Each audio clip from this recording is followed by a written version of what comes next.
classy Madras stall.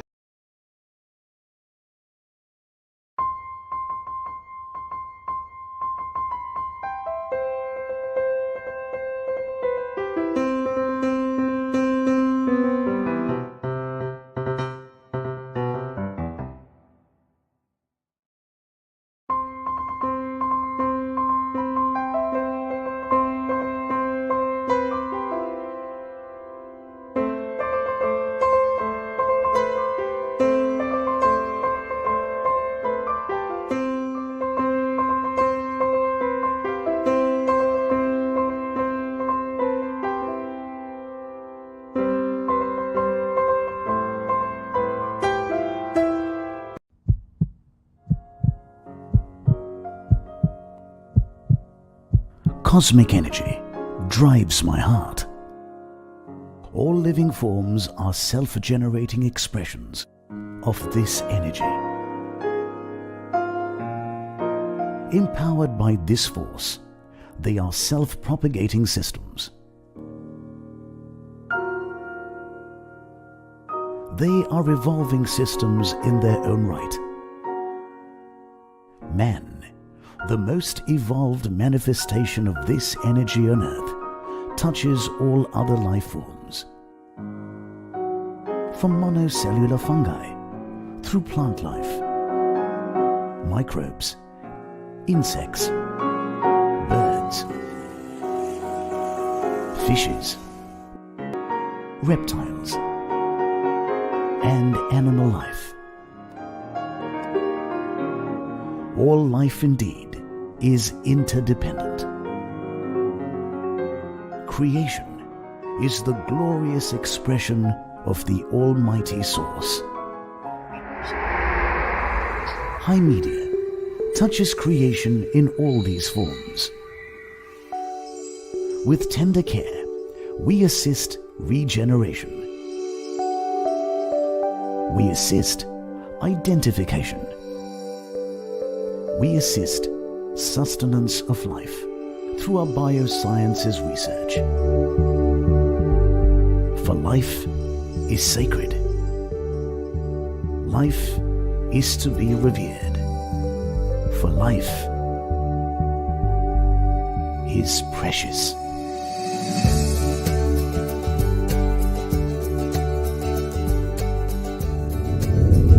High media scientists have evolved systems and products that answer the needs of global fellow researchers, their needs for their research into life sciences, our cell culture labs.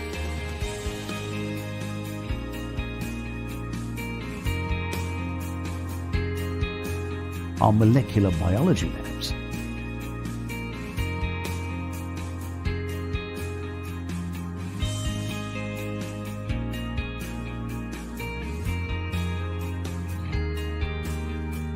microbiology labs,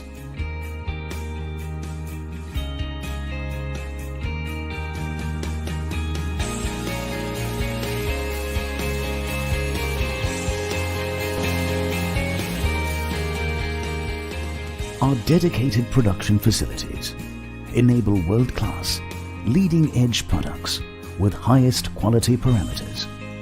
Our global technical support ensures that our customers get ample satisfaction in using the fruits of our cutting-edge research.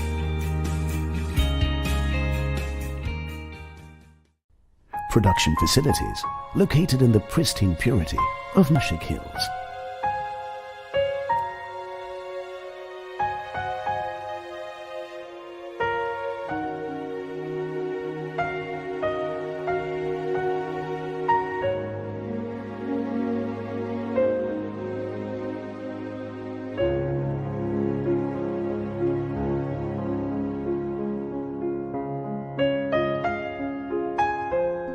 Operate under strict ISO and WHO GMP protocols.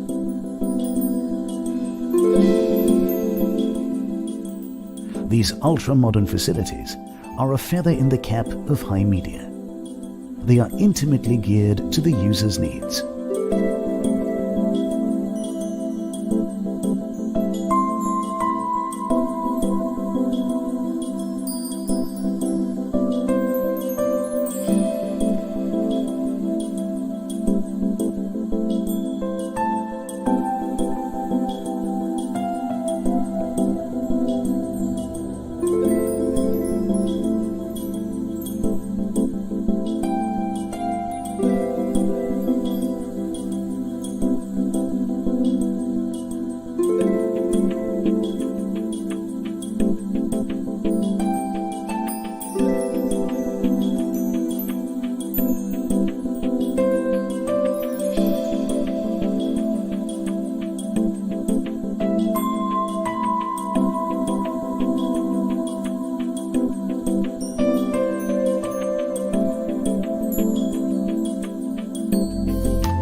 bulk raw materials plant.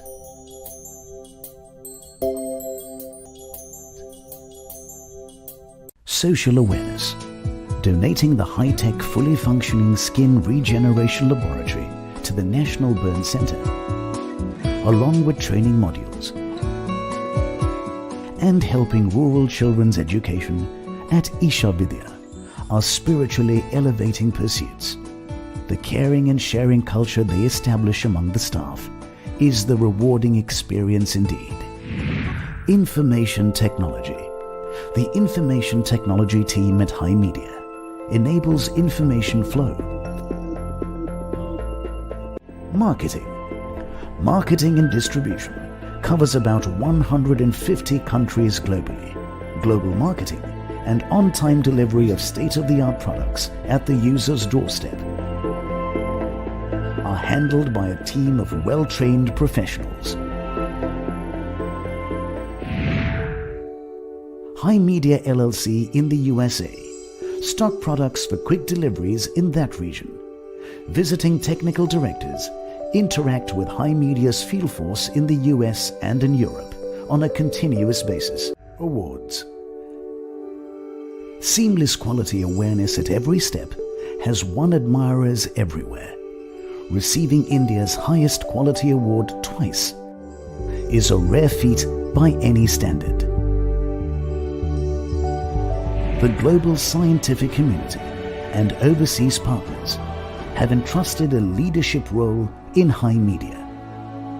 Our dedicated researchers are fully geared up to answer this call. Our vision for the future of a healthy humankind rests on our philosophy of a sound relationship between all life forms.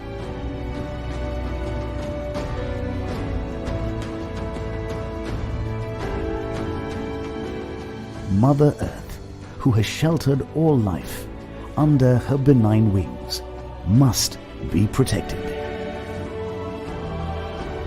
We at High Media respect life. Life is to be honored. Life is to be celebrated.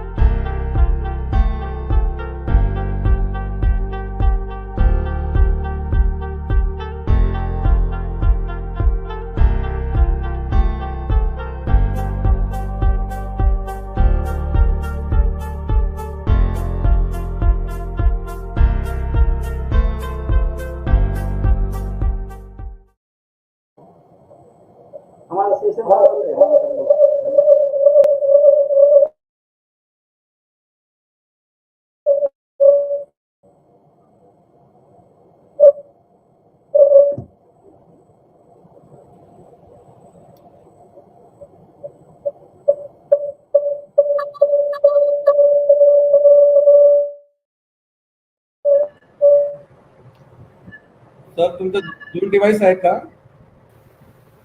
Hello. हां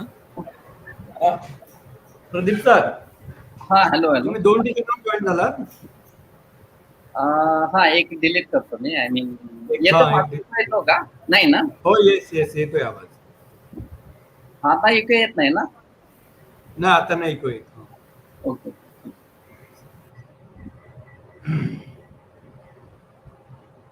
Dabhade sir. हां बोला. मी पहिल्या speaker पर्यंत राहतो, मग left होईन, मग तुम्ही continue करा. बर बर ठीक आहे ठीक आहे. ओके चालेल. मग मी 4 वाजता जॉईन होईन. ठीक आहे चालेल सर. नाही आता सुद्धा तुम्हाला हे असेल तर गेला तरी चालेल, मी करीन तसं काही प्रॉब्लेम नाही. चालेल चालेल सर. Okay thank you. काय असेल तर कोऑर्डिनेट करा मग.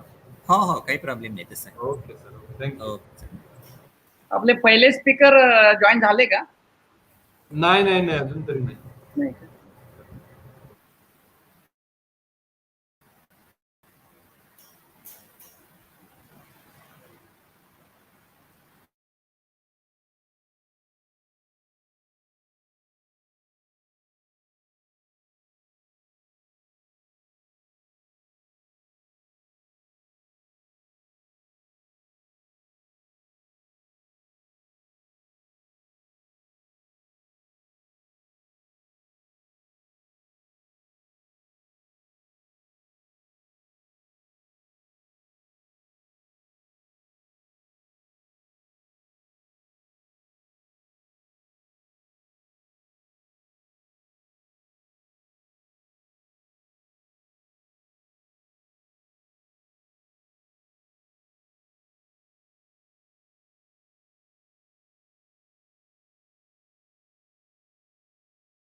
आहेत ना, दबाळे सर आहेत ना.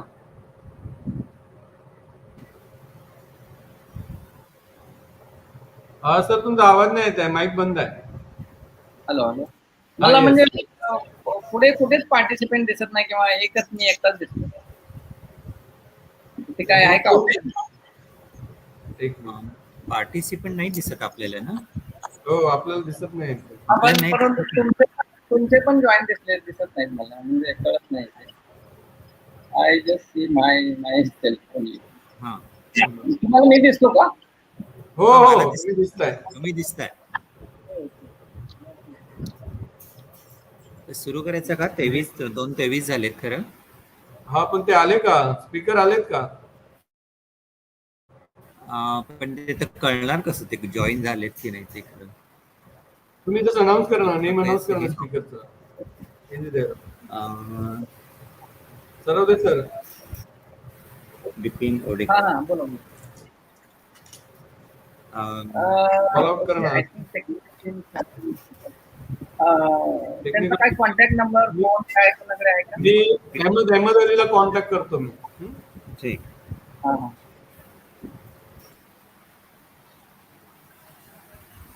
आपण याच्यातच विचारूयात ना आधी.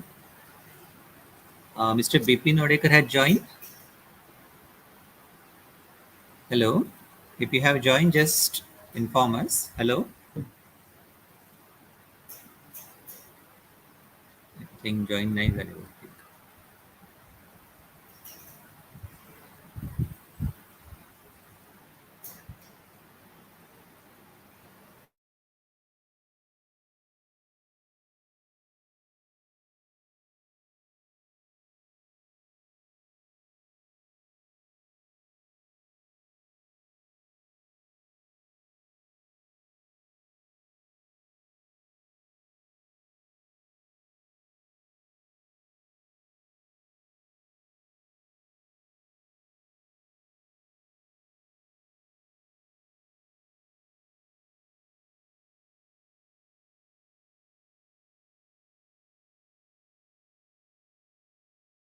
Hello, everyone. Can technical team from Auditorium 1 please confirm the speaker has joined or not?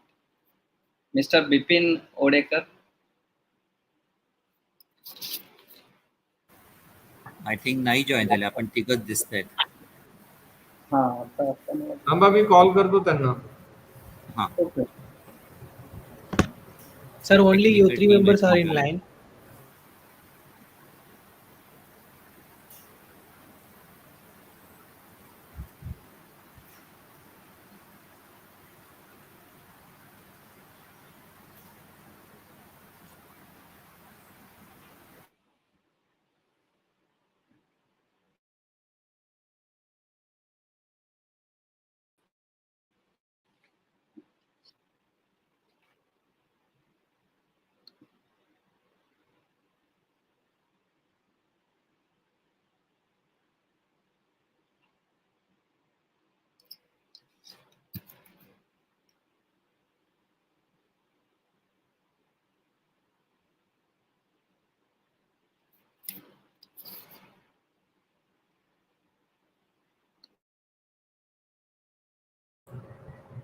आम्ही बोललो ओडेकरांशी, ते बोललो मला काही मेल वगैरे आलेलं नाही आहे.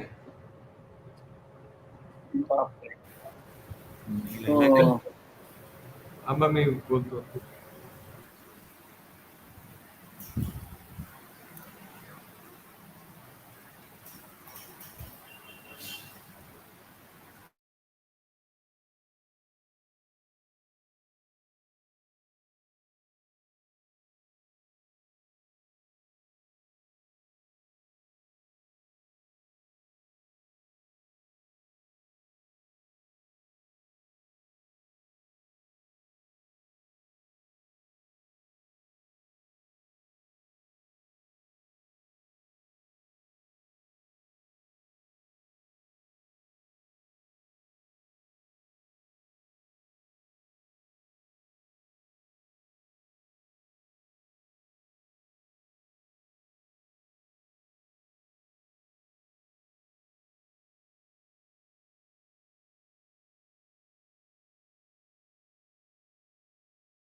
ठीक आहे, मी नेक्स्ट स्पीकरशी बोलतो.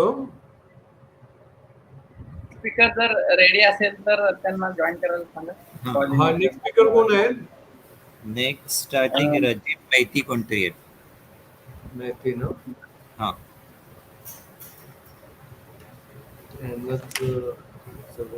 ह्या लोक कम्युनिकेट करत नाही, काय नाही.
हा, ते जॉईंट होत आहेत 5 मिनिटात. हा, ठीक आहे, ठीक आहे. ओके. हा, माहिती जॉईंट होत आहेत. ठीक आहे, चालेल.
तोपर्यंत आपण सरादे सरांचं इंट्रोडक्शन सुरू करायचं का?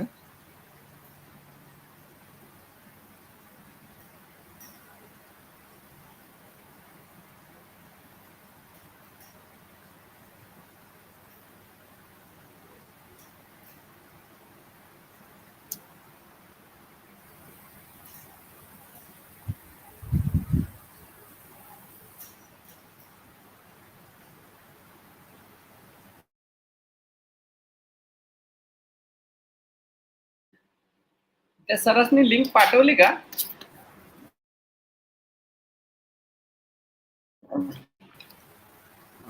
माहित नाही काय केलंय त्यांनी.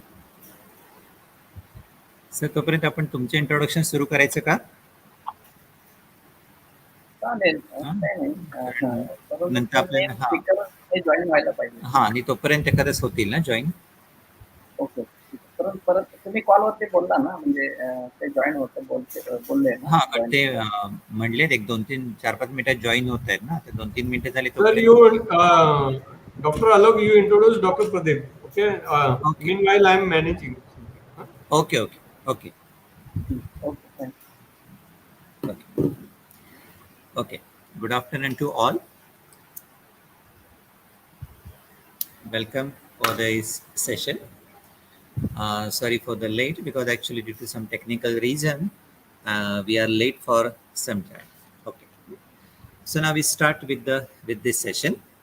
So for the today's session, we have the great person as a chairperson for this session, Dr. Pradeep Saravde. He is assistant professor in the Department of Physics in the University of Mumbai. He joined in September 2014. Before joining the Mumbai University Department, he served as KUST, KUST, at the Catalysis Center, Saudi Arabia during 2011 to 2014. Before that center, he worked as a postdoctoral research fellow at the Department of Chemical Engineering, Hanyang University, South Korea, from 2010 to 2011, and the research scientist at E&B Nanotech Ltd, South Korea, during 2006 to 2010. He obtained his PhD in material science from the Hanyang University, South Korea, 2009. His research interest encompasses the development of nanomaterials with specific size and shape for energy and environmental applications. He has co-authored the more than 60 peer-reviewed publications in high-quality journals with citations more than 1,500, and one patent in the field of the nanomaterials, including a book on silica aerogels. Good afternoon and welcome, sir. So now I hand over to the chairperson, Dr. Pradeep Saravde. So you can continue, sir. Thank you, Dr. Alok Dabade, sir, for your kind words. Good afternoon, everyone. We have actually 5 sessions initially.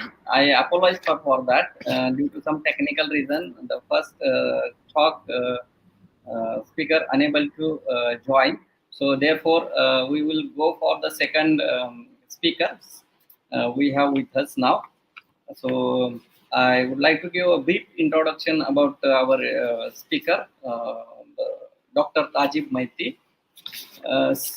Sir, hello everyone, am I audible? Is current. Sir, let him join. So let him join. Okay. Yes, yes. Raju Miti sir is there. Sir, thank you for joining on. Yeah, hello everyone. Okay, sir. I'm audible. Is my voice yes, clear? You are audible. Okay, thank you. Please go ahead. Yes. Okay. Once again, I repeat it in some brief introduction about Dr. Raju sir. He is currently working as an associate professor at IIT Kharagpur. He is also a vice chairman of Career and Development Center. His research area is cytometallurgy and water resource engineering. Dr. Raju Maiti has published more than 100 papers in reputed national and international journals, and having a citation of more than 1,400 with HI index 22.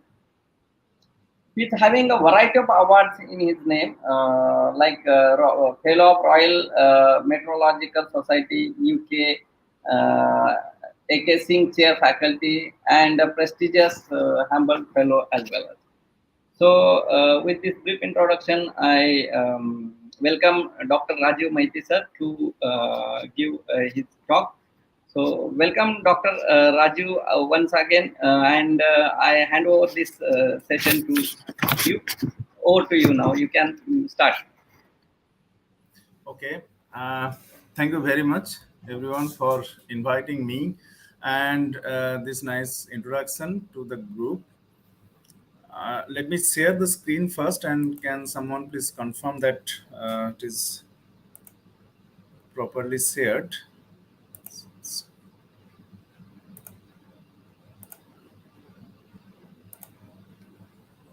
Is my screen shared? Yes. You may can put it in slideshow mode. Okay. Now it's fine perfectly. You please go ahead. Yeah. So once again, thank you very much for inviting me for this prestigious conference, international conference. So I'll try to give a brief overview on the current research that my group here at IIT Kharagpur is have undertaken, particularly in the line of the extreme events that we have seen, and what are the different consequences in terms of the vulnerability.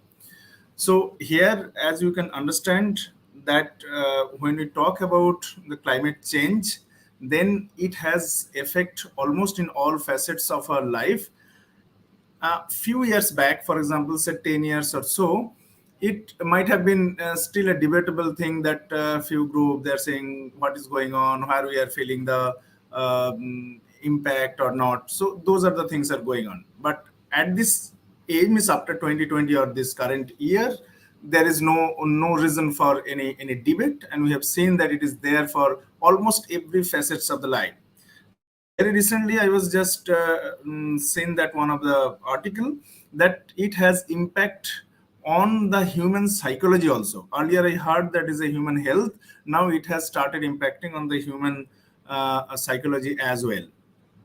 So what I want to mean is that it has a wide variety of the area where the impact is, and our domain being from the civil engineering department in general and from the water resource sector in particular. So within this water domain also, there is a huge impact, and there are so many different areas are there that we know, starting from the stream flow or the glacier retreat, hydropower generation, agriculture, droughts, floods, groundwater impact. There are so on and so forth. So almost in the every facets of the water resource engineering also, we do face that different impact, and that also vary over two major attributes, I should say. One is it varies over the space, the spatial variation is there, as well as it has some temporal variation also. So coming to the introduction, again, as I have started, that there is no longer to be a debatable topic in the 21st century is a hard reality. And nowadays, these things has started coming in the media itself, and every day you open some any news daily, you will see there are some news is coming all over the world. So there are so many news. The good thing about this media coverage is that it is now easier to take on board the different stakeholders. For example, our end users who are there in the even in the remote places, or the as high as in the political arena also, some policymakers and all. So these things are now at least known, if not from the pure scientific development point of view, at least from the point of view of its societal impact, that is known by different stakeholders, which is good to or helpful to take the wide stakeholders on board. So to start with, if we start with the change, that is what is climate change, if we want to know, and then we gradually go to this that its impact. There are different two specific definitions I just picked up here. One is by the IPCC, that is Intergovernmental Panel on Climate Change. They say that it is a change in the climate over the time, and this time means there is a climatological scale, maybe 30 to 35 years, either due to the natural variability or as a result of the human activity. Whereas UNFCCC, they define as it is a change of the climate which is directly or indirectly attributed to human activities that alters the composition of global atmosphere. So once the global atmosphere, its composition, they get changes. So there are lots of impacts are possible where we are now main focus is that it is basically from the hydrologic point of view, it starts from the hydrologic cycle. What is the impact on that, so that it basically carries through the water resource that we will see. So basically, if we see the global temperature anomaly since 1880, the global mean temperature, there is a steady increase from this post-industrialization period, and that limit, when we say that some of the key observation from this are that the average temperature that has risen about more than 1 degree, and now from the very recent thing, you know that we are trying to limit it to that 1.5 or 2 degrees centigrade, like that. Now, thing is that if this warming is happening, what is the impact? There are different manifestations that we see. It ranges from the various regions. The first ranging from the ocean heating, glacier melting, sea level rise, coastal inundation, intensification of hydrologic cycle. Intensification of hydrologic cycle, that is one of the most important when we talk about the water resource, where it starts from. Then the spatiotemporal redistribution of the precipitation, increase in the hydroclimatic extremes that we have started realizing at different places as well. So what in the basic sense is occurs, as we know that there is a hydrologic cycle that we know. I can just start a small animation here. So it starts from the it is a continuous movement of this water in different state. It may be liquid, solid, or vapor. So it is a never-ending cycle. Now, once the climate gets warm, there is some law called the Clausius-Clapeyron law, which helps to hold the more moisture in the atmosphere. Now that it leads to the more evaporation, that leads to the more rainfall, which is expected to fall predominantly over the land, and that causes the more runoff. Now, these few things nowadays from the media, we already come to know that there are different places we have started seeing these extremes at a very local place. The idea from these different, say for example, the major flood events that we have seen in the recent past, maybe this century, we can see that we have seen their devastating nature. So what is main thing here is that whatever we are facing now, those are unprecedented. We have not seen that kind of events beforehand. So it causes some natural disaster as well as the death by the flood. Not only in the flood, we have also seen that in the drought side also, there are most of the basins where that is supposed to face that an increasing agricultural drought. This pattern is shown for the agricultural drought. They are showing sort of increasing trend from the simulations from different climate models. So the major challenges that comes in this area of this domain, whatever the brief introduction that I have given, is that how the global scale changing scenario of this climate will manifest at a smaller spatio-temporal scale. Because the scale issue is very important. When we talk about the entire world, that is one scenario we will get, but what is the impact that we'll get from my particular river basin or from my region in that sense. So what will be the likely changes in the various attributes of the precipitation? So for example, the mean precipitation, how it is going to change, the extremes, how they are going to change, how the variability will change, or even the seasonality, whether there will be some effect or not. Again, over the space, if we see from the global point of view, how the globe is going to have the impact. Similarly, we know that the Indian spatial extent from the Indian north to south and east to west, there is a wide variation in the climatological field. So how the different parts of India will be responsive to the overall changing pattern of this precipitation.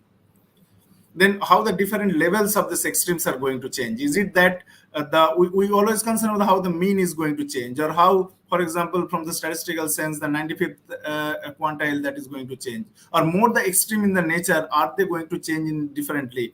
Those are the different questions that comes. So what is the contributing physical factor that could have been there for this kind of changes in future? So these are different questions that may come to our mind. Now, rest of the time in this talk, I'm just going to portray one of the very recent findings of our group is a future projected change in the spatiotemporal pattern of the precipitation across India, and we are going to identify some sort of the climate change hotspots. So this will help us to find out if any particular region is more vulnerable to some changes or not. So our here specific objective is to understand the changing pattern of this precipitation across India and to develop some future precipitation-based hotspot map so that we can take the action from this point onwards. So when we talk about the climate change hotspot, then we mean it can have wide definition again. But in this particular study, what we are talking about is a precipitation-based climate change hotspot there where the changes in the precipitation characteristics will be pronounced. Now, there are two major factors. One is the climatic exposure, another one is the societal vulnerability. When we talk about the climatic exposure, there are various emission scenarios are there that has been identified. There are multiple modeling simulations from general circulation models are there. On the other hand, when we talk about the societal vulnerability, there are socioeconomic status, population, per capita income, all these things will come. Now, under this societal vulnerability, its quantification, its availability of the reliable information, that sometimes makes some questions. But these two things are generally having some close link. So it helps if we can link these two, then it helps in the identification of the most responsive region under the changing climate and which is the primary and the most crucial step in the risk assessment and the adaptation strategy in for the future. For this study, we have taken some historical data, of course, but for the future period, as you know, there are different climate models are available. Here, 14 different GCMs are taken, and very recently that sixth phase of CMIP6 data is available, which are more reliable as compared to the previous phase, that is phase 5. So we have considered that path. And in this phase 6, there are some shared socioeconomic pathways are there, which is basically taking consideration of the greenhouse gas emission, population, economy, urbanization, technology, and education in consideration before they reach to different future path, how the climate change scenarios are going to follow. For example, here you can see that is SSP1, which is the sustainability issues are considered. SSP2 is the middle of the road path, and SSP3 is the regional rivalry. SSP4 is the inequality, and similarly SSP5, which is the worst path, which is basically the fossil fuel development is continuing as it is now. So here you can see that how the different years up to 2020, 2100 of these different carbon dioxide concentration are shown here. So as you can see that this is the worst path is termed as the SSP 585, and the middle of the scenario, if whatever the protocol or the decision or the policy that we take, if that can be followed. So one of the middle path is the SSP 245. So, and now but for this particular study, we divide the future part maybe into different epochs. Here it is we call as what is going to happen in the immediate near future and what is going to happen in the far future. Now there are some basic methodology has been explained here. I'm not going to in those details. So first we go for the bias correction using some of the methods, a cupola-based method developed by in earlier studies. Then we go for the specific analysis of the impact of climate change and the precipitation over the future, and then we try to identify the precipitation changes hotspot across Indian mainland. So there are two things. One is we go for the spatial decomposition, then the temporal one. Temporal means we talk about the different seasons. And so far as the spatial regionalization is concerned, we have considered two aspects, not only the mean annual precipitation, which we have seen from the IMD, the different zoning, but you know that those are mostly guided by the political boundary of different states. But here we have considered both the things. One is the seasonality as well as the annual mean rainfall, and we identified 6 different zones. I can just take brief on this time because this zoning is basically newly proposed and very recently published. So this newly proposed zoning scheme takes two things into consideration. One is mean annual precipitation, other one is the seasonality. And we develop one entropy that is called the apportionment entropy, which takes the monthly precipitation as well as the annual one, and then we find out that what could be a particular region that value could be. So as we can see, you can show that the maximum value of this AE means the apportionment entropy, can be 3.585, and the higher the magnitude of the AE, the less seasonal the precipitation data is, and the vice versa. So what we have done, we have taken the gridded rainfall data, historical data all over the India, and make a scatter plot between the annual precipitation and the mean, that apportionment ratio in the two directions. So that scatter plot, now we just put into the 4 different parts. For example, just identify the mean of those both the things. So that means we get the 4 different colors now, which gives that 4 different category. We can say that low seasonality and low mean rainfall, or the low and high, and high. So 4 different combinations is possible. But the mean annual precipitation in India, as you know, this varies a lot from the, for example, state like Rajasthan and to the northeast, it varies a lot. So we have given that if we just put that only 4 such regions, then you can see it is good that means which is not available in this other zoning scheme, that is Western Ghats is not identified as a different zone. So here it is being means separated. But if we go for example, another part of the seasonality, or the mean annual precipitation, where this is very high precipitation, and we put that another mark here, so we get the 9 different zones, then we even get more reliable part. As you can see here, even the very heavy rainfall in the Mumbai region is also being identified at that particular location, which is definitely different from the rest of the Maharashtra that we know from our day-to-day experience. So we get 6 different zones in this way, and all these zones can be named like this homogeneous precipitation zone, that is HPZ, that full form stand here is that 1 to 6, and the combinations are the low precipitation, high seasonality, moderate precipitation, high seasonality, like this. So precipitation is low, moderate, and high, and whereas the seasonality is high and low. So in this way we get the 6 different zones. Of course, we have excluded that Jammu and Kashmir part where the data was not that reliable. Next comes the hotspot identification. When we identify the hotspot, it is PHI, the precipitation beds hotspot index. We consider 7 different attributes of the precipitation characteristics. May I know how long I have now? So how long I have spent? 5 minutes, 7 minutes more. Sir. Okay, fine. I'll complete by that. So here we have considered the 7 different attributes of the rainfall, and which basically helping us, or the different part. It is not only that average precipitation we have taken, its variability, we have taken the different extreme thresholds and their frequency.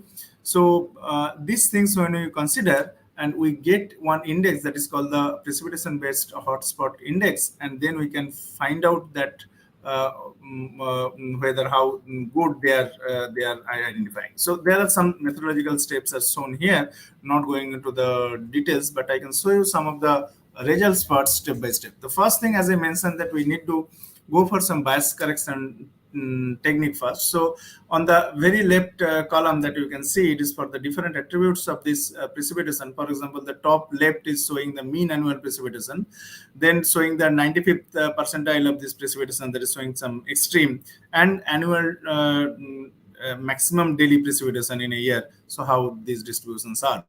So these are the 3 different characteristics of this precipitation. And if we take from the raw GCM data, then the same attributes, how it is shown here. And if we take the multimodal mean bias corrected output, then we can see it. The major difference is that none of the climate model or the climate model is still struggling to identify, to show that the heavy, very possibility of heavy rainfall on the Western Ghats that we experience. So the bias in the original climate model output is really very high, which is shown in the last but one column. But after we do this bias correction, the method that I explained, then we get the bias is very low, that existing bias is very low. So after this bias correction, with this bias corrected data, we proceed that how the changes are going to happen. We differentiate into the three different parts. One is called the seasonal pattern, how is it going to change, then extreme, how the extremes are going to change, and then changes in the monthly pattern. So we can take this one after another. This is the annual precipitation, and all these results are shown in the 6 different homogeneous monsoon precipitation zone that we have identified. And what are those regional changes in the near future and far future for different climate change scenarios are shown in different bars here. And the first graph is for the means for the entire India. And this is the spatial distribution of the percentage change and the spatial distribution of the trend, whether how the trends are going to change. For example, so if we just see for this worst scenario, then in the near future, almost about 135, so 189 plus minus 35, that is the band, as you can see from the shaded line. This is what is going to change with respect to the current scenario, where the mean is that 1152 millimeter. Similarly, for the different seasons now, it is for the summer precipitation, then we show the monsoon precipitation, and then post-monsoon precipitation part, and then winter. So if I take all these things, here is the summary is shown here. So in the near future and far future, for 2 climate change scenarios, one is SSP 245 and SSP 585. Then first one is the annual precipitation, then summer, monsoon, post-monsoon, and winter precipitation. So all these things, how these things are going to change with from the multi-model, those 14 different climate model, how they are behaving is shown here. Now, if we just want to see in terms of the PDF, then the interpretation is more clearer. So the far future, as we can see, the peak is going towards the right. So that means the peak rainfall, the probability of this peak is going to be towards the higher side, and it is true for almost for all the seasons: summer, monsoon, post-monsoon, and winter. And this is for the annual precipitation, which we can see that this peak is going to towards the right. Next comes the extreme precipitation. So for the extreme precipitation, we have considered the, first of all, median daily precipitation, which is the 50th quantile.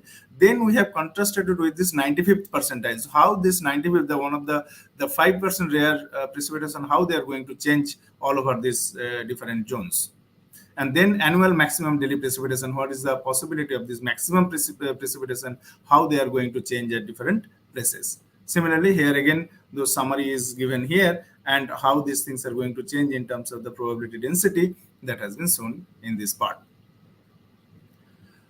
And coming to the monthly precipitation, how they are going to change for these 12 different months, and for this all these 4 or the 6 different regions. And we can see that for these different months, this blue one basically what is existing, and the near future, far future, these are one is shown by this dotted line, and one is the long dots line.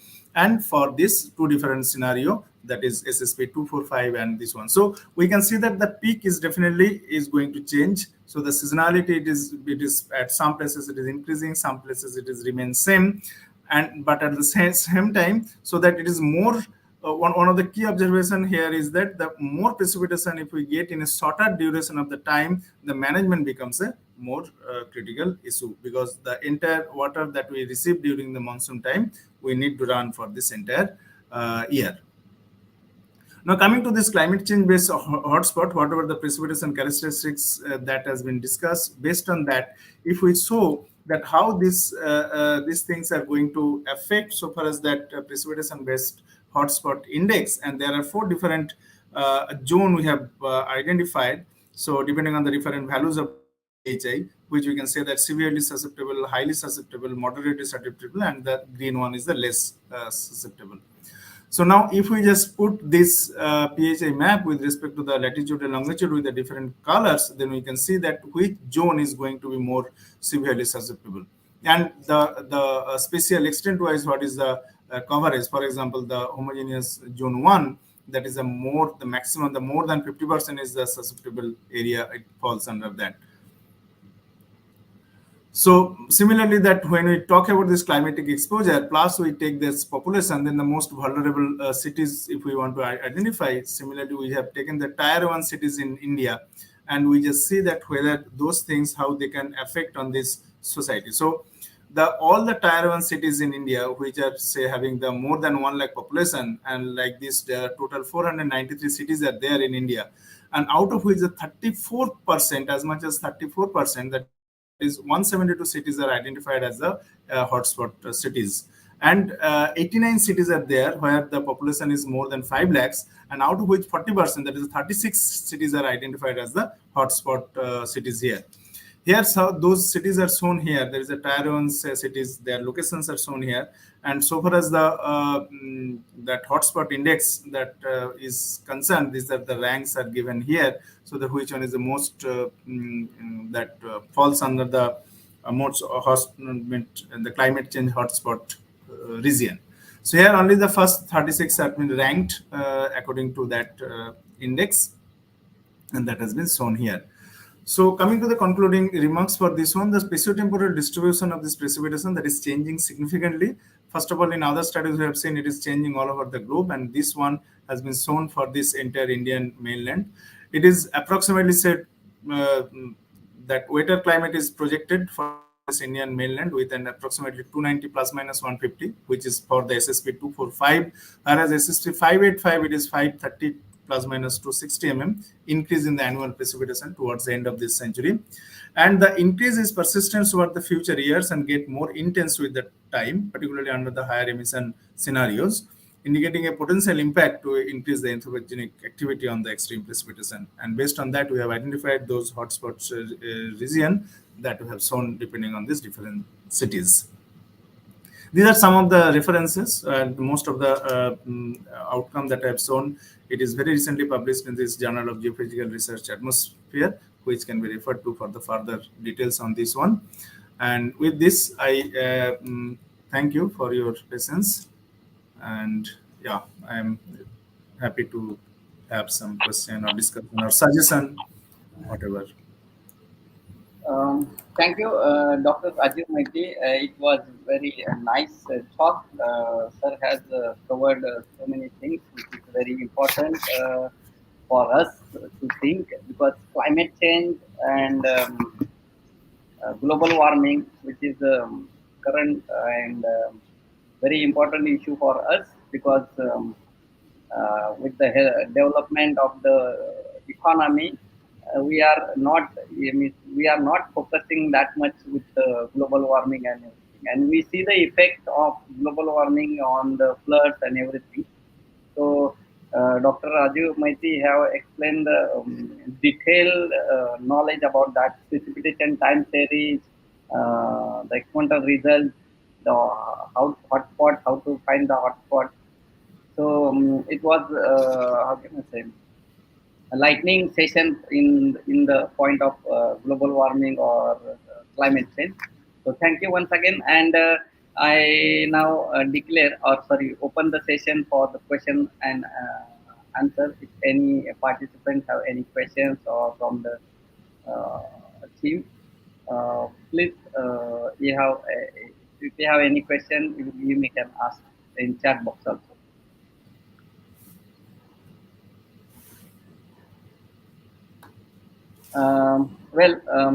I think there is no question. So, Dr. Rajiv Maiti, I have one question. Since you are working in these fields, very important, global warming. So, what is the main concern in India, which actually cause of the global warming, as per your knowledge? Yeah, the concerns are multifold, I should say. We are just looking into the only one aspect, which is, again, very important aspect of the water resource that we are talking about. Beyond the water resource also, there are many other multiple fields are there, challenges are there. And you know that water is one of our very, we don't have to explain what is the importance of the water in our existence. So the most important or most crucial thing that is going to happen is that it's called the spatiotemporal redistribution. So spatiotemporal redistribution, what I mean is that over the space, the availability of the water resource is going to altered. So maybe where it is more, that may changes over the time. Changes means, I don't mean that whether it is always increasing or always decreasing. Changes means either away from that, it's normal part. So once that this gets redistributed due to the impact of this climate change, definitely there will be some, as you can understand, there will be lots of consequences and other things. The most important thing is that being a monsoon dominated country, we have a strong seasonality, and we need to manage the water of the 4 months that we get. Out of that, we have to manage the entire year for the 12 months, so that water resource management becomes the most critical issue. Thank you so much. Your clearing this my point. Thank you once again, Dr. Maiti, giving your valuable time on the behalf of organizing committee of ICS 2020. I would like to give big thanks of vote of thanks, giving your really important time and explaining or Okay. taking all the audience in this very important talk. So thank you once again, Dr. Raju. Yeah, thank you very much. Thank you to the organizer also for inviting me and giving me a chance to showcase our research outcome. Thank you very much. Welcome. Thank you. By Well, this, I am the yes, student. yes. So, Okay. well, we have now next speaker with us. Maybe we can, yes. Yeah, I apologize for that technical session. So now we have first speaker with us now. So we we have rescheduled the talk of Mr. Bipin Odekar. Sir, can you hear me? Yes, Miss Dr. Sas. I can hear you very well. Okay. So all the participants, now we will start the next session of Dr. Bipin Odekar. Let me briefly introduce about him. Mr. Bipin Odekar is a certified professional in resource efficiency and environmental sustainability. He has done his Bachelor of Engineering from Pune University and MBA from Indian Institute of Management, Bangalore. In sustainability business strategy, and he have taken the degree, a completed degree in sustainability business strategy from well-known institute, that is Harvard School of Business. So with this brief introduction, I welcome Dr. Bipin Odekar to give a talk. So over to you, Dr. Bipin Odekar. You can start your session. Thank you, Mr. Sarvadi. So first correction, probably I'm not a doctor. You may call it Mr. Bipin Odekar. Fine. I'll share my screen.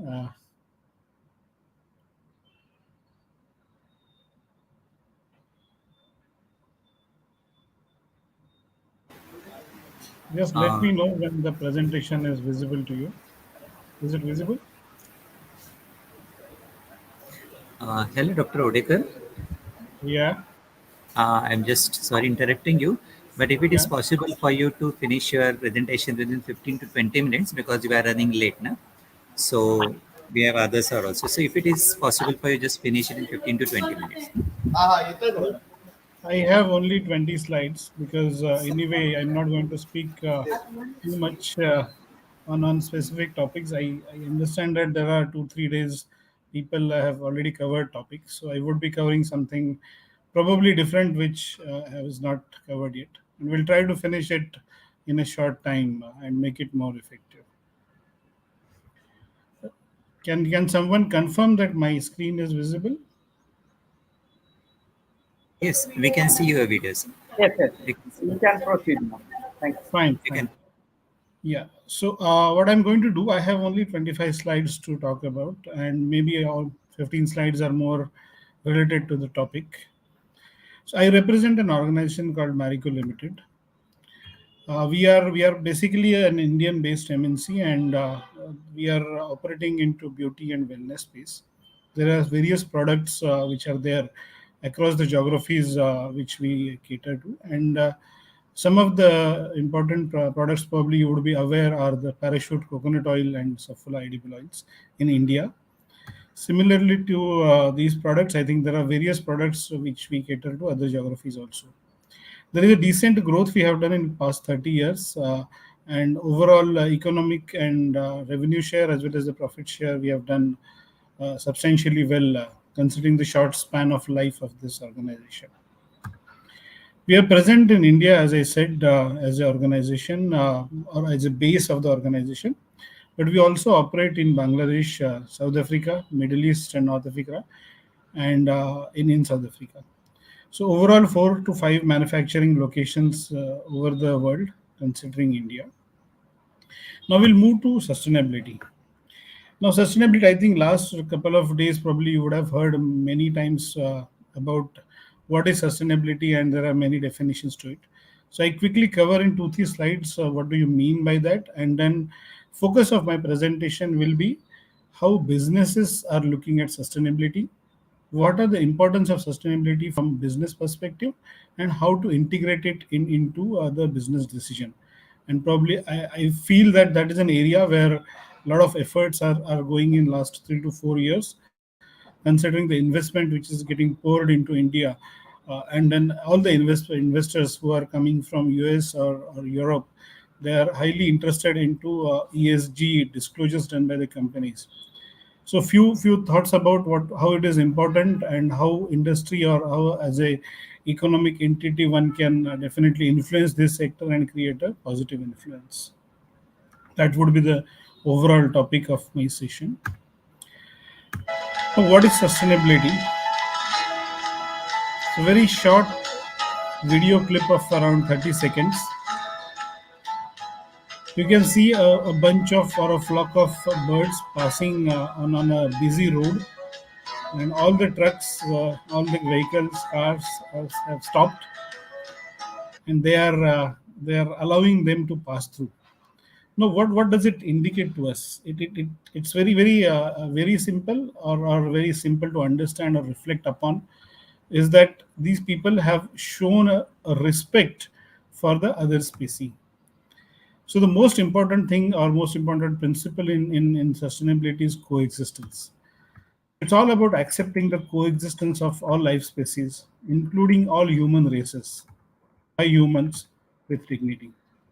And if this principle is adopted, I think things are far more easy, because then you start taking decisions based on certain rational, based on certain logic, and then those decisions will definitely create a positive impact as you progress in.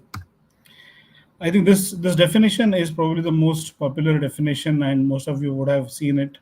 In 1987, the Butland Commission, first time this kind of a definition was shared with the world, and then slowly it became more and more popular. Now, till I think 2015, the term sustainability was far more popular, and things started progressing. We started hearing more about ESG than sustainability. Why this change has happened? So it's a move between corporate responsibility, sustainability, or triple bottom line approach, and then moving to an ESG. It's a gradual change where the decision makers are looking at specific areas where the risk can be there, and how the risk can be mitigated, and then how the slowly the world has moved into. And it is also observed that climate change being the most important area in this space, but that's not the only area which will create a trouble for the next generation. And there could be issues which are related to the economic area, or that could be issues which are related to the social area. And probably none of the areas can be seen with a perspective of one angle. There are all three angles which are associated with them. Either in today's era or tomorrow's era, it will show the repercussions of these things. The top topics which we people have seen is especially in pandemic area, the ecosystem imbalance, and then probably the citizen leadership. So these things are coming up at the top, and then every country is going to face these issues, whether it's a small country, big country, it's a financially very developed country or an independent country. The world is trying to do a very good response to it through development of sustainable development goals, and I think India is probably one of the important country who is responding to this in a very positive and very progressive way. The recent reports which are published by Niti Aayog also shows a decent progress in the all goals what India has taken for it. Obviously, it is important for all the Indian entities, whether it is from industry or for any commercial domain or any educational domain or any other part of the business. It's important that we also adopt and we also try to contribute in a national agenda. Now, how to, if you wanted to contribute, then what would be the perspective? How the business is going to get impacted, and then how we should respond to those things. You would have seen that the big giants like BlackRock or Vanguard or State Street, there are multi-millionaire business houses or the funds are there who are interested to invest into different businesses. Recently, I think some of would have read that $300 trillion of investment is going to come in ESG funds. If this is going to happen, there are specific areas we would like to see that the disclosures are done about those things. And then the most important part is that how the risk is identified in each business and how the mitigation is happening. How your principles of sustainability are integrated in each and every function, and how transparent you're talking about the progress on those things. In recent times, World Economic Forum is talking about short-term and long-term risks. If you look at last three reports, you'll find that the climate change is coming up slowly into top five risks, and probably for the long-term risk, all five are related to the climate change. And any climate change is going to have impact on social issues, and then it is definitely going to have an impact on the economic issues. So somewhere it is clearly understood that all the commercial and business entities have to play an important role, because there is an effect of all businesses which is happening on people. And until unless this effect is positive, the change will not happen. So the decision makers in economic space need to be aware of these things, and they need to take conscious decisions about their development and about the growth of their businesses. This is a little busy slide, but I just wanted to give a perspective of how world is trying to look into the space of sustainability. Who are the eyes and ears of these things? The first part, which is related to the frameworks like GRI, PRI, RI, or SASB, or SDGs. There are multiple TCFD. There are multiple frameworks which are available, where you can understand that which is the most suitable framework for you, and then start disclosing performance of your organization within those frameworks, so that the people can understand and how you are dealing with the issues. Then the second, in the first column, the bottom line is talking about there are different areas like CDP is there, or Ethisphere is there, Just Capital is there. These are actively working organizations who is seeking data from you, who is asking you with specific questions pertaining to your organization, and then your data is visible to multiple investors. And these investors will decide then if you are doing well, then will definitely promote investment in your organization, or then they will definitely demote the investment. Then there are companies who, like Bloomberg is there, Vigorous is there, or Thomson Reuters is there, S&P Global is there, Corporate Knights are there, MSCI is there. All these people are like passive investors. Now they have created such a robust system where they can actually collect data from various aspects. Like for example, if Marico is a company, then the data about Marico is available in public domain, either through our website, through reports which are published by us, through various interviews which are given by our business leaders, the posts which are there in public media, the news articles, or any specific reports published in magazines about Marico, or even if something is going on in public domain about Marico. So all this data is collected by these agencies. They use their own frameworks to do an assessment of any organization and then give certain ratings. And again, these ratings are utilized by various agencies about they taking decisions on investments. So in a nutshell, I just wanted to communicate to you that it is not necessary that whatever you talk about is only the thing for making decisions for people. There are passive ways of collecting information about any organization, and then people have their eyes and ears to observe you as you progress.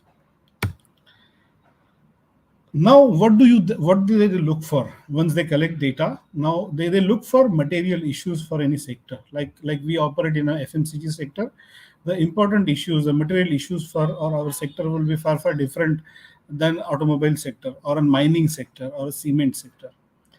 The material issues what you are seeing on the screen are typical issues related to an FMCG, a consumer product industry. And then, as everybody would be aware, it is divided into environment, social, and governance areas. And then there are certain themes in each area which now picked up, and then it is divided into multiple KPIs. It is looked at how do you perform, and then how do you perform with respect to your peers and the global standards. And basis this, your performance is rated by the agencies. Now, why it is important to look into these things? The success in sustainability is checked into three areas.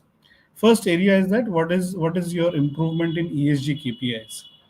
Second is what is the improvement in your credibility, like ratings or scores or opinion about your organization in the economic domain. And the third is about is there any benefit you are getting into an access to capital, or is there any benefit you are getting for your products to become more and more popular products as a more sustainable areas. Sorry. Now these things have not happened in a short span. It has happened over the years, over the decades. It started with some basic regulations and then moving to certain national policies. I think India, I think you are aware that by 2011 NVGs were there, and now we are moving to BRSR. So slowly, the things have moved to a specific direction, and then things are becoming more and more clear as things are moving.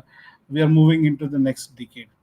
This is the era now which I consider after 2020, and probably this decade of 2020 to 2030 will be a decade of an integration, where we would be moving from a shareholder perspective to a stakeholder perspective. And we need to start understanding each stakeholder with more details and start responding to their needs and their expectations. All organizations need to start shifting their you can say the strategy from a single capital to a six capital as they move upon. Now, how to move on integration then? We created a very simplistic model, and I think the model will be applicable to most of the organizations. The first phase for integration will be starting with a policy. So there are many material issues we saw in earlier slides. Do you have a specific policy how to handle that material issue? Or if there are specific opportunities in your area, what is your policy to go about those things? Whether it is related to environment, whether it is related to products, whether it is related to capital, or whether it is related to human rights, what are the specific policies? We need to finalize those things. As we finalize, then we move to a second era, which is like setting specific targets and then working on KPIs. Start working on KPIs improvement towards the target by taking specific initiatives and by trying to plug the you can say the quick fruits or easy fruits which are available to you. Learn from others and try to just blindly copy good things which are happening around you. Now, as this progress is done, you will observe in the organization there are a lot of people who have probably have created enough excitement in the organization that people will start responding to those things. And probably that's the right time where we need to start integrating towards business. So for example, for an FMCG company, products are the most important thing as we sell it to our consumers. Now, how do we convert our products to a sustainable product or create a specific sustainable product portfolio for us? Or a certain percentage of our revenue comes from sustainable products, which mean the existence of any organization or any purpose of any organization have shifted to the right cause. And then it is irreversible change which you need to carry out for the next few generations which you are going to operate upon. And the last phase is definitely an enterprise-based transformation, and try to become a leader in the sector you operate upon. So you need to show certain leadership in which you are trying to influence your competitors so that you can actually change the sector how it operates, and that would be probably the best way or best thing you can contribute from a sustainability perspective. Now, to do these things, I think we need to start taking interventions at very specific levels. So something which we need to look into is first is an impact. That what you would like to create an impact, and try to make it more measurable, try to make it more specific, try to make it more time bound. Ensure that the accountabilities are spent with specific people, and they are taking care of these things. Now, once you finalize your impact areas, it is important to understand that how these impact areas will also be told to people, and then how you ensure that your credibility is identified. So, what are the credible sources which are there where you need to start talking about, where you need to start disclosing your data, or you need to start responding to those questionnaires, etc. So once this is very clear that how you are going to define your success, then you need to look upon the strategy, that how you're going to ensure that success will be there. So what would be the governance system? What will the capability building initiatives you need to take? How you are going to ensure that each function KPIs will have a sustainability KPI into it? How you will do communication internally and externally? And along with that, you also need to have an outside in perspective, where you need to understand who are the experts available in the system who can help you to move ahead. Which are the specific areas you need to be member of a larger forum, where you need to participate in certain projects which are long term in nature and which are going to impact a larger community or larger business sector, or maybe at national level. And this all put together will create an approach for your organization where you need to Can you go. please 2 minutes? Can you because we are lacking the time. Yeah, Session yeah, sure, started late. sure. Ideally, the we should have started earlier anyway. So the success measurement can happen in these three areas, as I said. These are my last two slides. In last, like I talked about specific credibility areas which a business can look into it. So in India, normally MSCI, CRISIL, Sustainability Business World, and Greenco are the things which normally people are looking into. It. And fortunately, we have done a very good progress into these areas. Anybody would have any specific requirements about those things, then you can be in touch with me. And to move ahead with my last slide, we have identified around 50 KPIs in ES and G space, and around eight specific areas we have taken as a long-term commitment for 2030, which will have very specific time-bound and measurable targets. And this is how probably I feel that is something which can be very easily adopted. This approach can be adopted, and then people can ensure that their contribution is positive in the area of sustainability. So that's all from my side. I end my question. I hope we don't have time for question and answer. So over to you. Thank you. Thank you, Odekar, sir. It was a nice talk actually. You have explained, you have put some light on the whatever the goals or target it should be for in terms of the sustainability. Also, the many multinational companies how they are approaching the same. So thank you very much. I think there is no time, so I just want to ask one question in terms of the concern of India. In which field do you think in sustainability we need to focus more, or considering your model? I think we have a challenge because if you look at the Indian industry, around 70 to 75% of the industry is fragmented into small scale industries and medium scale industries. So all the large industries will have an infrastructure for sustainability measurement and for progress, but it is important to support smaller industries so that we can create a larger impact. That could be the probably the biggest challenge we'll have as a country. Okay, thank you very much. Once again, I would like to say thank you on the behalf of ICS 2020, giving your valuable time and giving a nice talk on this conference. So thank you once again, Mr. Odeko. Thank you. Thank you. Take care. Bye bye. So since we are running behind the time, so we start the next session. From the technical team, anyone, can you please confirm the next speaker is connected with us?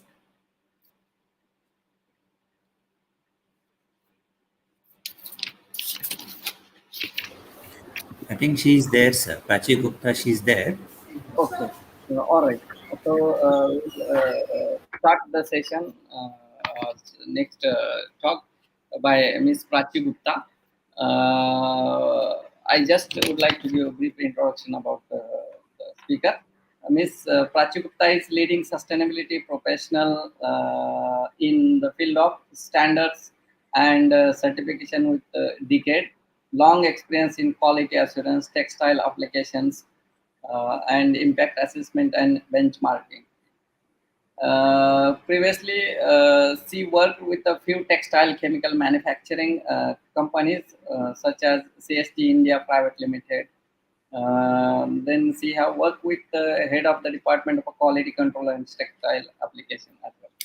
So with this brief introduction, I welcome Prachi Gupta, and I request her to take this session to you and over to deliver the talk. So over to you, Prachi madam. Thank you, Dr. Saravade. I'll share my screen now. Sure.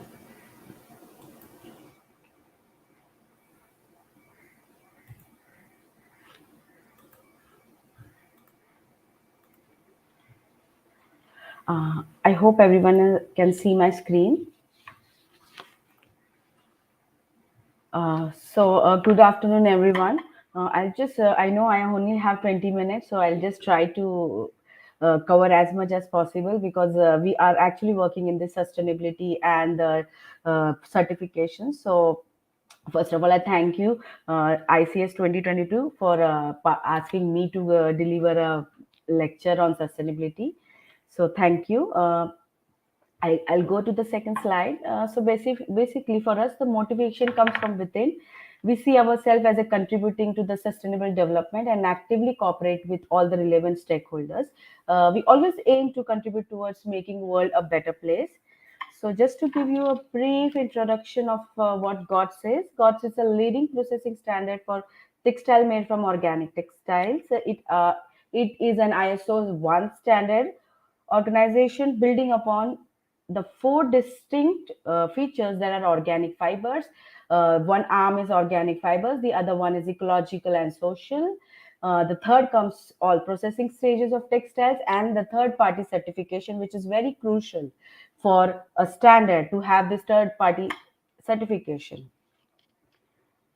So we are recognized by many international organizations and governments. You can see the logos, and we do cooperate with all these organizations. So just I want to run through the statistic and to understand that the GOTS being a global standard, we really impact. We do have impact on the workers and all as well as the companies that we work, especially in India.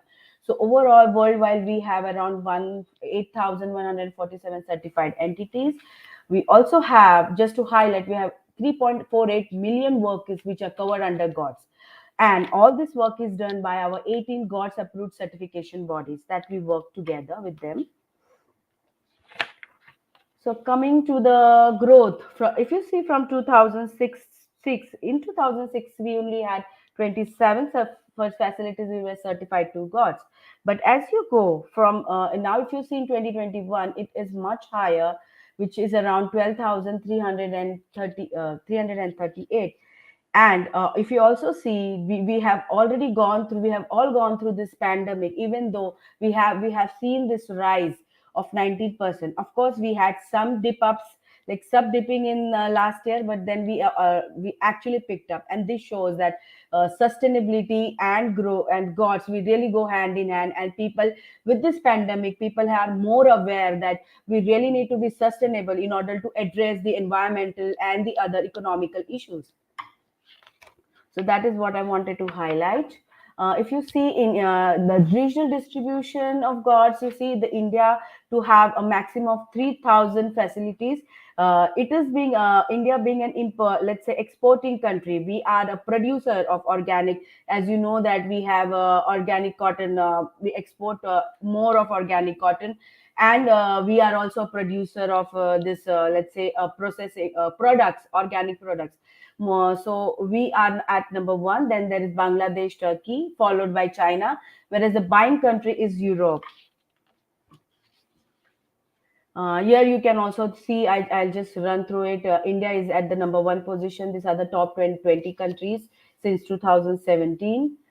So yeah, coming to the Indian organic cotton. If you see the Indian Exchange organic report, so it says it rises. It's an important value in the global textile and clothing industry. If you see the organic cotton market report reveals important data on the basis of 2018 and 19. The report recorded 31% increase in organic production compared to the previous, as the second record after 2009 and 10.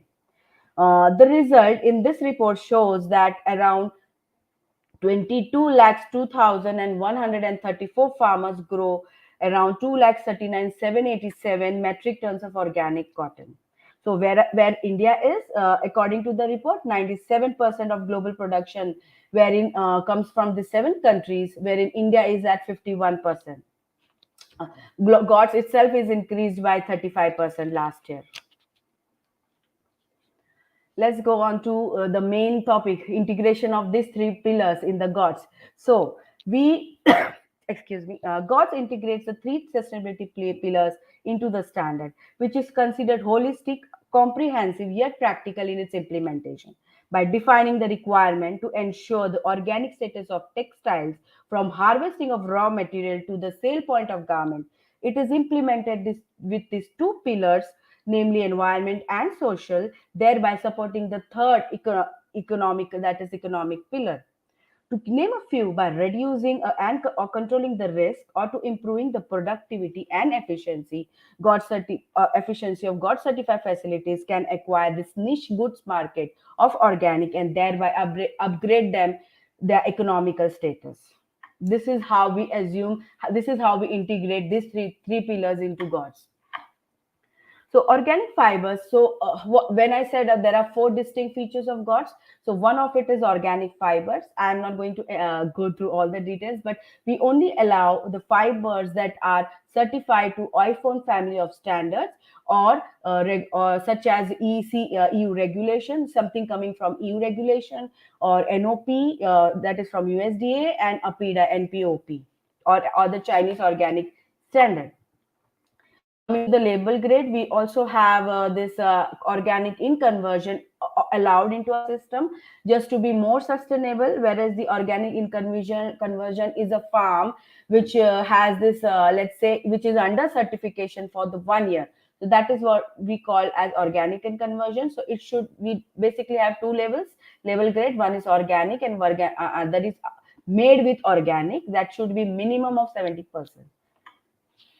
So coming to the ecological and social criteria, what we say is GOTS ecological and criteria must met by all processors, manufacturers, and traders. So just give me a second. What happened? Yeah. So the processors, manufacturers, and the traders are all essential parts, are essential stakeholders of GOTS supply chain.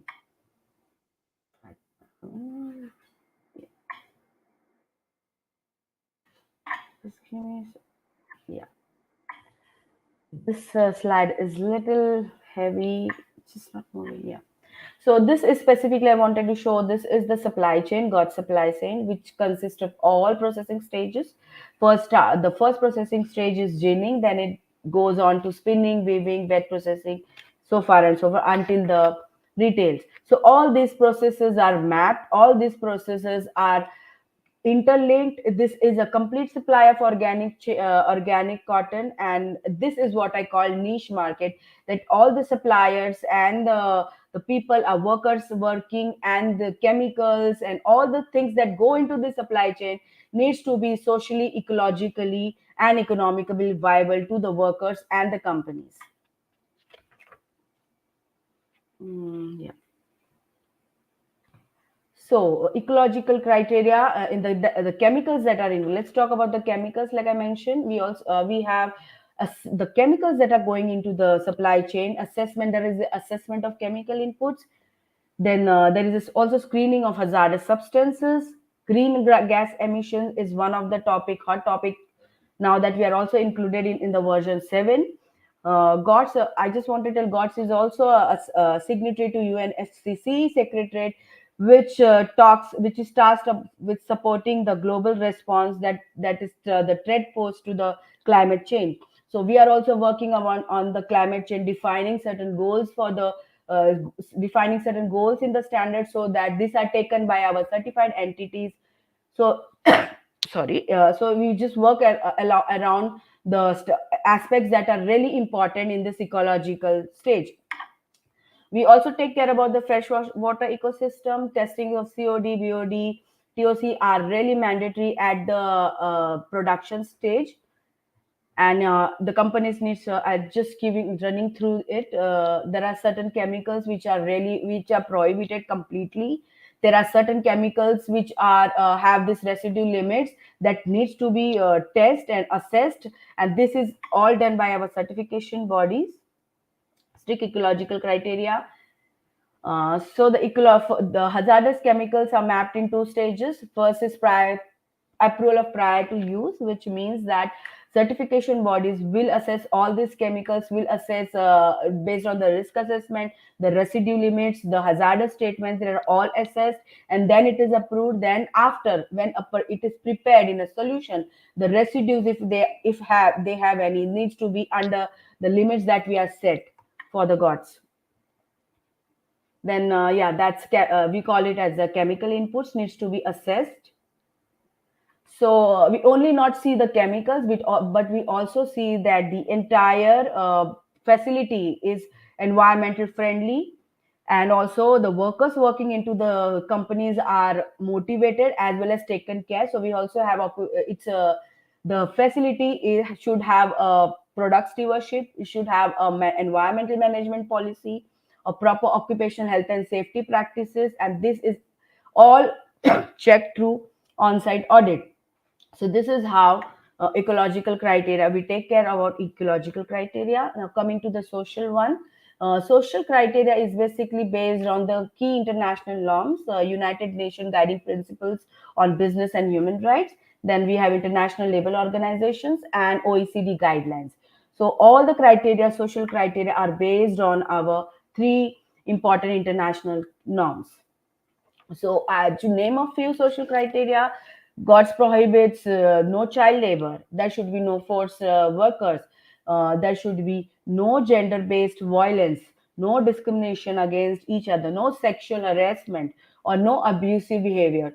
These are few examples, but it's really a big criteria where a company is, if it is a GOTS certified, it needs to have all these criteria listed, and they should practice this GOTS social criteria. So this is what we have. This is the social criteria in a nutshell, that human rights should be respected, and these are the criteria as mentioned. I just want to say that if all these criteria are met, we could see a happy worker having a good, decent living, and he can be more happy and have a good life. So this is our aim. So the certification, I said the GOT certification covers the entire supply chain from fields to fashion. We have on-site inspection, as I mentioned, by an independent third party. We have currently 22 certification bodies as a partner companies working for us. And the certificate and these third-party verifications are basically done in two parts. There is an on-site certification, on-site inspection of the entire plant. Then there is also a storage and the flow of goods, which needs to be inspected. This is done annually, annual inspection. Then also apart from this, there is also residue testing, like I mentioned, which is based on the ISO 1705 accredited lab or GLP compliant laboratories. Traceability is what we are really proud of. Traceability is something we have, like I mentioned, entire GOT supply chain is mapped. It is backed by volume reconciliation and waste consideration at each processing step. It is done through SC&TC policies. The transaction certificate, each shipment will have this transaction certificate, and uh, as a result of this, whenever there is a brand who wants to check where the cotton is grown and who made their fabric, it can be easily traced through our system. So this is the beauty of traceability and transparency. So I just wanted to highlight some economic benefits, like because I mentioned that with while growing with this economic and social aspect, we also look upon that the economic aspects is also taken care. So we always do this survey. Last 2021, I did a survey where 55 countries participated, and you see there are some highlights of the results shown that 97% entities said that GOT certification continue to add value to the business. They got more business, even though there was pandemic going on, but still it really the focus shifted from, so the focus of the, I could see, I did is survey in 2020 2019, but I could see the focus shifted to the sustainability and to the health of the workers and the safety in the premises. So survey does supports that the economic growth of a certified facilities. We are also backed up with the sustainable development goals. There are 17 goals. Each goal has a specific target to be achieved by 2030. So if you have a GOT certificate, it ensures the compliance of each 17 goals. To give you just a rough idea of it, I would just I have mapped this. All these goals you can see if you go if you it's really interesting to see in human and social. There are 7 SDGs which we let's say address it through our criteria that are set up, and through this there is more of a food security, the social, there is a social life of a worker, not only the workers, each staff that works in in the GOTS. Then there is ecology taken care through this, has a prohibition of chemicals, and treating environment is so special, having this freshwater ecosystem. And when all this is achieved, it is really it is what we get it at, it's the economy of a company by increase by reducing the risk. This is what we feel, that we grow economy in a sustainable manner. So in nutshell, GOTS really covers it's a full circle of life encompassing all these sustainability pillars. With that, I thank you for your patience and time. Thanks. Thank you, Ms. Prachi Gupta, for nice talk.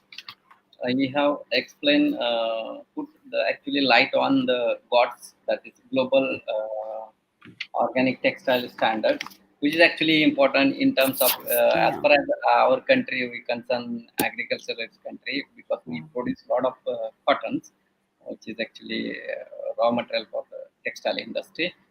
And what is the standard for that, and it should be taken care of this GOT standard to in terms of the sustainability of other effect on the global warming and chemical hazards for the human health.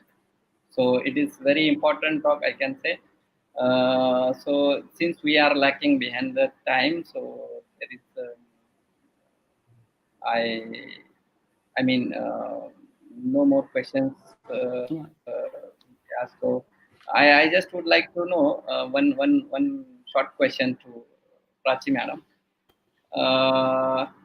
you have explained the standard of gods, right? So, in as per as the India concerns, means which things should be banned. You might have seen the focusing manufacture of the textile industry in India. So, which is the main concern? Do you think Indian manufacturer about the god standard? See, the main concern that we have encountered is that the social norms are really at the nascent stage. We are trying to make let's say, make it more practical. The child labor, of course, it has been reduced. It's not seen, but there are certain other let's say, social norms such as discrimination, women gender inequality. These are like, we want to have this. It's not clearly defined. It should be followed, and it should be ethically taken by the manufacturers. That okay, we don't employ any child labor, we don't employ let's say, we should not discriminate against anyone. So this is something we still need to implement it. It is only that because of this buyer pool that we have, most of the Indian manufacturers are just working. But the change is coming, and I hope that it really works well in the future. Thank you very Thank much. Let's we also hope the same. Thank you once again on the thank behalf you. of ICS 2020. It's a great pleasure to having you with us and Thank you. giving hearing Thank your you. important talks on the sustainability. Thank you once again. Thank you. Thank you. Yeah. So we will move to the next talk. From technical person, could you please confirm, because I can't see the next speaker is ready or connected with us?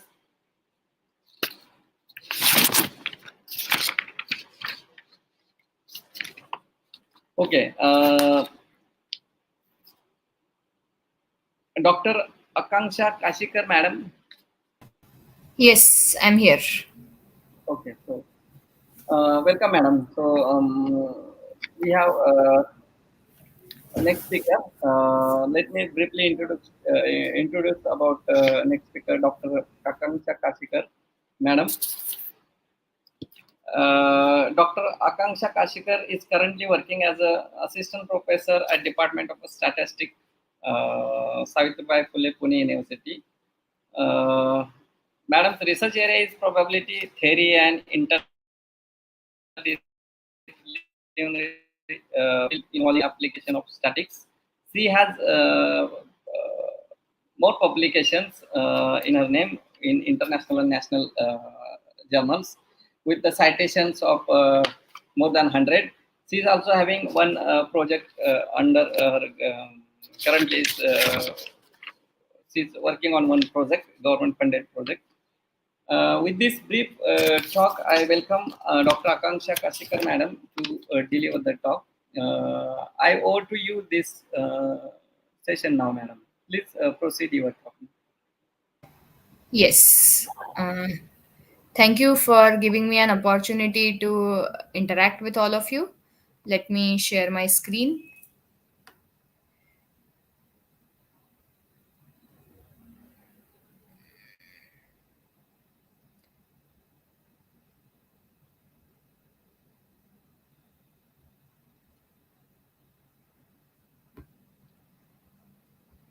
Okay. Are my slides visible? Yes, yes. Okay. You can proceed. Thank Yeah. So today I'll be talking about some pollution urbanization related studies that we have done from statistical angle, because we are talking about sustainability, and peaceful coexistence of all the living organisms is a key to it. We saw video of birds crossing the street and humans waiting for it, just in one of the speakers talks. So for that, it is essential that we actually are responsible, because finally we know that everything we do always comes back to us in some form or other. Okay, so this first study is related to water pollution in Pune city. This has been carried out with the help of my students Jyoti Kumari and Madhav Sana. So this is the map of Pune city and the river structure associated with it. So uh, we have been blessed with multiple rivers actually, and we had data on these parameters from these rivers. So Muna, Mutha, and then Muna and Mutha, these two rivers get confluenced and then they move together. So we have data on these three water bodies. So pH, then electrical conductivity, total suspended solids, total dissolved solids, hardness of water, and then some salt contents. And the major parameters are these three. So chemical oxygen demand, biochemical oxygen demand, and dissolved oxygen. So better the percentage of dissolved oxygen, better we say the quality of the water.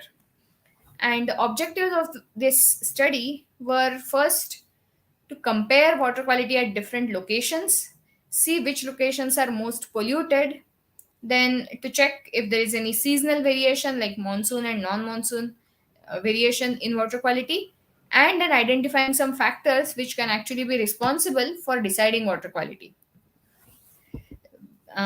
So the techniques that we used have been listed here.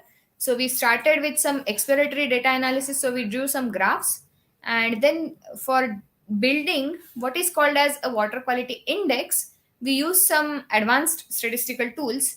For example, we used principal component analysis to build a water quality index, which was some composition of all the parameters that we mentioned just now. Okay. And we then did some cluster analysis. So this cluster analysis basically can categorize our locations into most polluted, moderately polluted, and least polluted kind of locations. So before we go any further, we should know what is the ideal level for these parameters. So these are some of the ideal levels which experts recommended us, and we started from that. And now these box plots can show us where all these locations lie in terms of ideal levels. So you can see my arrow, right? So we have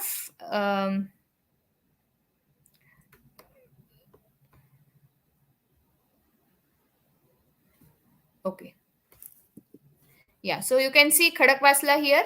So Khadakwasla water is very much close to the ideal.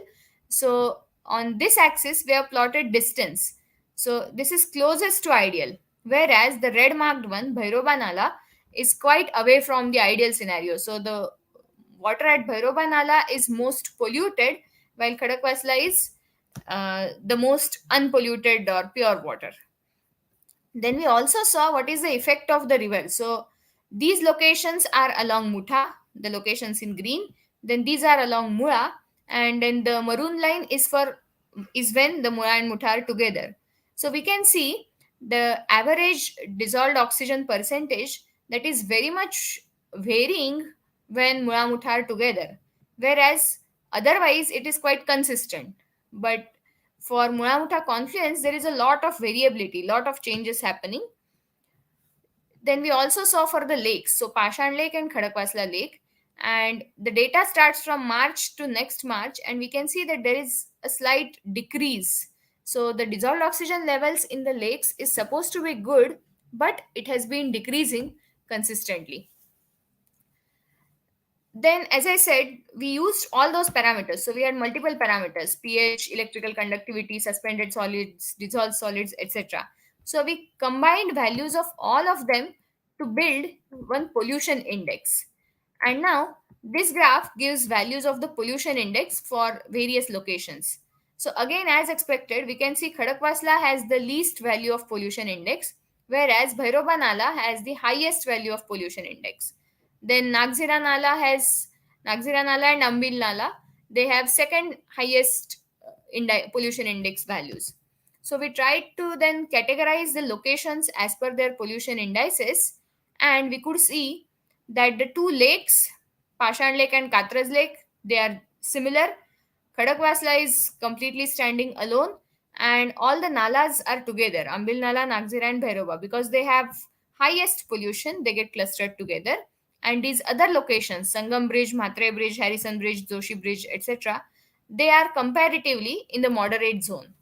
We can see here this this is the value of pollution index for the three Nala regions, and it is more than 250. Okay, so we can see that this is the highly polluted area and it needs some serious efforts.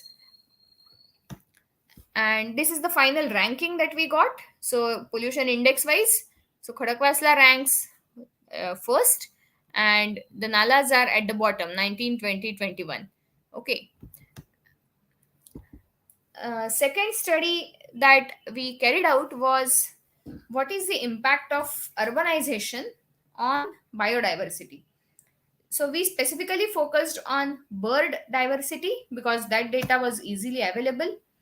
Why do we need to check this? Because as I mentioned, human beings have been encroaching other living beings lives, their spaces a lot. So we are building buildings everywhere. In fact, recently there was a news that, due to tall glass buildings, birds are losing their lives because there is a reflection of sky in those glasses, and birds don't realize, they feel it's a sky and then they go and hit the building and they die. And we all know that sparrows have long gone from the lives of many of us. So all human activities have been affecting the diversity of animals a lot.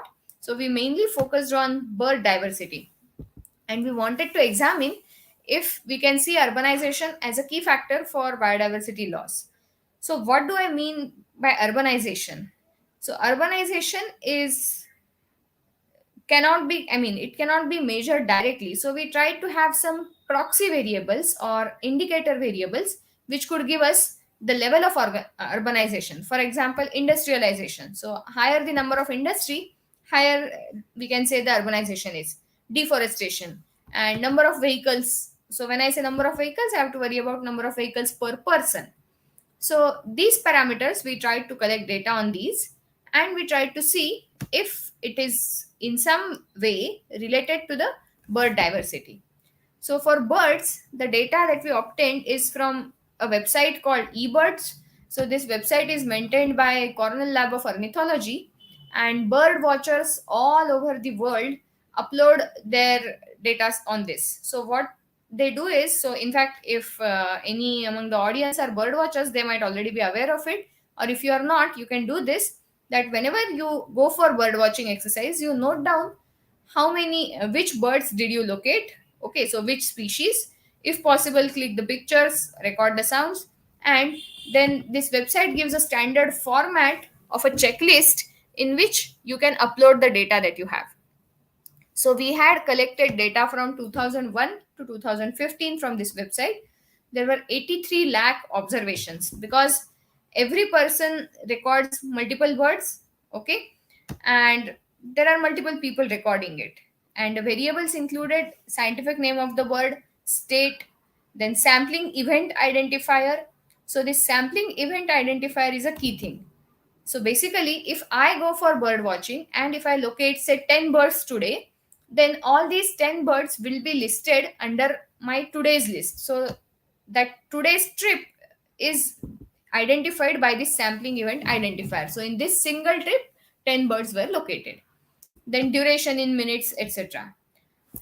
So we, as I said, we were interested in checking whether urbanization is related to decrease in the diversity of species, and we were trying to locate states which could possibly need monitoring. So what is the scenario when I go to urbanization parameters? So from 2001 to 2015, we can see the number of registered vehicles has been consistently increasing, and of course the population has been also consistently increasing. So if we compare the proportion vehicle means number of vehicles per person to number of bird species, then we get this graph. So how do I interpret this graph? See, on x-axis we have years, and on y-axis we have number of vehicles per person, and the size of the bubble denotes the number of species. So bigger bubble means large number of species are found. Now you can see that majority of the bigger bubbles are towards the bottom, means only in those states where number of vehicles per person is less, we see more birds. So all the small birds are here near the top, which means as number of vehicles per person increases, so for example here we have 0.7, so 70%, so proportion of people to vehicles is 70%, then number of birds is very low. Okay, and initially the proportion of vehicles was quite less, only we have less than 0.3 always, but in the recent years, means from 2008 to 2016, we can see that number of vehicles per person have increased. So I have many states where you have more number of vehicles per person. We also plotted state-wise richness, means number of species, distinct species found in each state, and we can see that Chhattisgarh, Punjab, Meghalaya, Orissa, they are near the top of the list, whereas Mizoram, Gujarat, Bihar are towards the bottom of the list.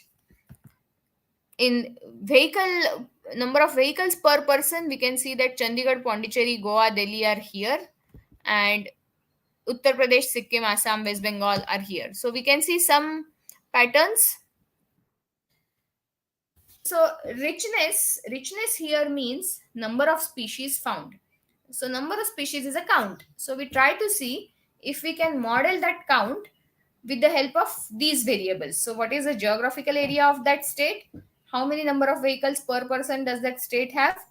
Then duration in days, so total number of bird watching duration. Then proportion of urban population. So we know that some portion of Indian population lives in rural areas. So we also got proportion of urban population in each state. So proportion of urban population. Then how much tree cover is there? Because large tree cover would mean that there is more opportunity for birds to survive and procreate. So how much tree cover is there? And then in forest cover, we also had data on how much open cover, how much dense forest cover, and how much moderate forest cover is there. And of course we have to use this sampling event identifier, because if more people go for bird watching, then more number of species are likely to be reported. So we want to offset our analysis by this. So in statistics, for modeling such counts, we use what is known as Poisson regression. But here we have some issues, so we go for negative binomial regression, and this is the model that we get. That log of richness is this function. Now you can see here, number of vehicles comes with a negative sign. So as number of vehicles increases, the richness or number of distinct bird species decreases, because the sign is negative. In fact, we can say that if the number of vehicles per person increases by 1, the richness is also expected to decrease by 1. So these are the states based on biodiversity parameters, that is the forested area and number of bird species found, etc., etc. We used a technique called as TOPSIS. So TOPSIS stands for technique for order of preference by similarity to ideal solution. So similarity to ideal solution means how much forested area has to be there, etc., etc. And we found that Daman Div and Tripura, Manipur, they have higher values. This is based on urbanization parameter, and we computed correlation, rank correlation. So we tried to see which states have higher ranks on urbanization parameters and which states have higher rank on biodiversity parameters. And we saw that the correlation is negative. Okay, which means that urbanization actually has negative relationship with biodiversity. So we really need to wake up and try to take extra efforts to make this earth more livable even for other organisms. We have been focused on making things livable and making things comfortable for human beings, but ultimately that is going to lead to destruction of our climate, destruction of our planet, which could harm everyone, including the human beings. Hence, we really need to take efforts to make our planet livable even for other species, so other than humans. And I would like to thank a few people who contributed in this work.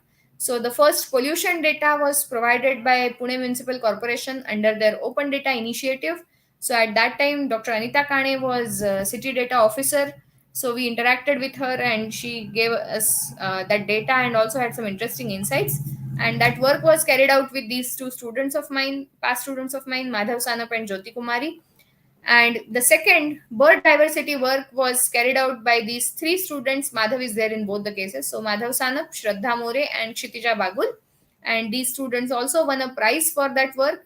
In fact, I think this photo is from their trip where they presented their work and got the prize. So I would like to thank all these collaborators, and I would again thank the organizers for giving me an opportunity to interact with all of you in such with on such an interesting and different topic. Thank you. Thank you, madam. It was very interesting talk. Now I open this session for the questions and answers.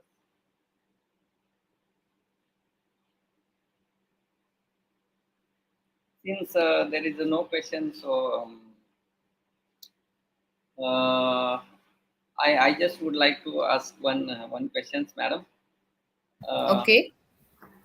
Since I have seen in the presentation that the water toxicity, or you have collected data from the Pune region.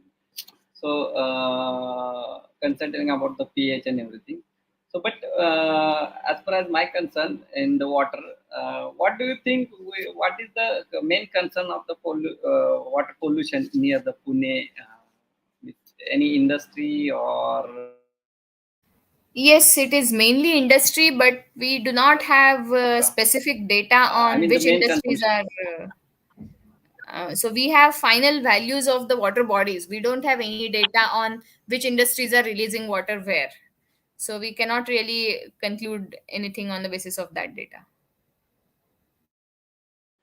Okay, all right. Since you have analysis that water pollution, is there because we are working in the same area? Is there is organic pollutant or some pesticide or some another?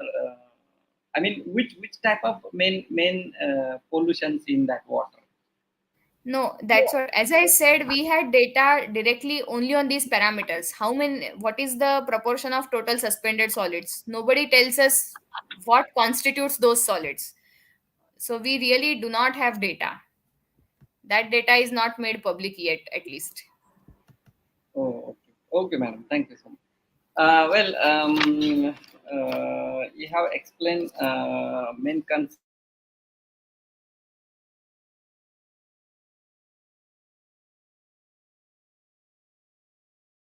about the statistical applications, because water is very important. Water and air is very important to us, right? And also, you have explained effect of harmonization on bird diversity, because I believe or we believe that every living creature is important on the planet. So this is very much important. Analysis is needed, and more research should be done in this field. So thank you very much for this very lightful talk on this sustainability on air and water pollution. Thank you, madam, once again. Thank you. So now we'll move on the last session of the sorry, last talk of this session. Uh,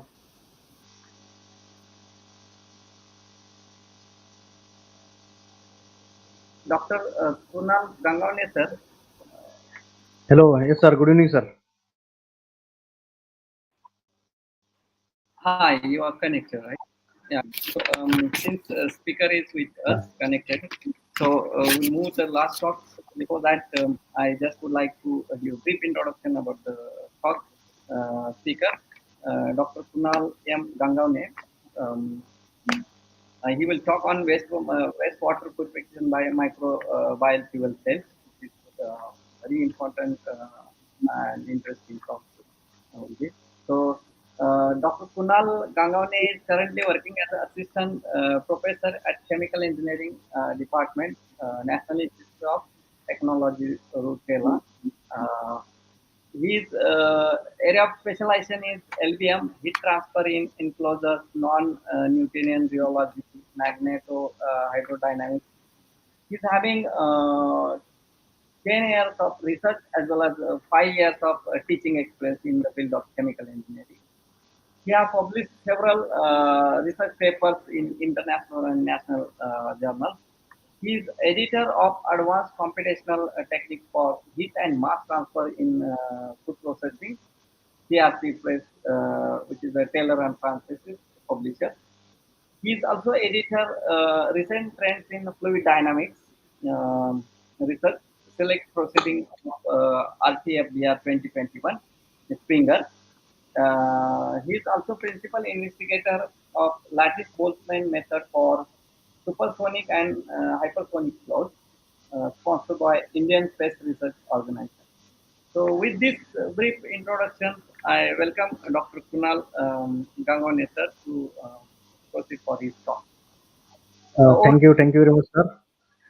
Thank you for the committee members for inviting me for this talk and the conference, International Conference of Sustainability Integrated Scientific Approach. Thank you very much. So, with this, I will start with the presentation.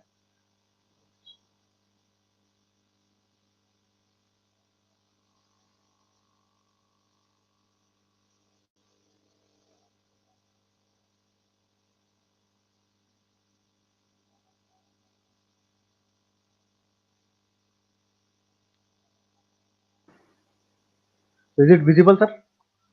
Hi, yes, Yes, visible. you can proceed further. Uh, Thank you. Okay, so good evening, all.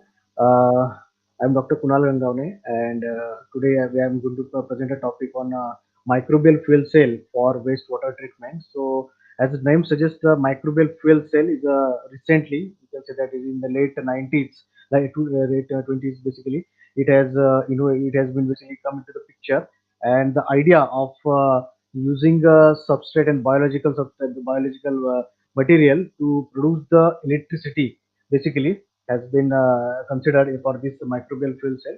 So microbial fuel cell has a many application for waste treatment. It can be any waste treatment, and generally it is focused for wastewater treatment in this talk. So first of all, we all know that modern society is burdened with the exhaustion of the fossil fuels and environmental pollution, and it needs the technological invention to supply the renewable energy as well as the clean water. So we all know that it is the large quantity of the untreated and or the inadequately treated wastewater is discharged into the environment. So it poses a great risk to the ecological system. So although the wastewater contains large number of toxic chemicals as well as some biological substances, if a proper treatment is used, technique is used, this toxic chemical and the substances can be basically used. The water with this chemical can be used as a safe uses for the fertilizer and potential energy source. So basically, this as it is a fuel cell we are talking about. So fuel cell is a method by which the chemical energy of the fuel is converted into the electric energy without the combustion reaction. Hence, it is a clean energy source. So that is, it comes under the energy saving and sustainable energy source.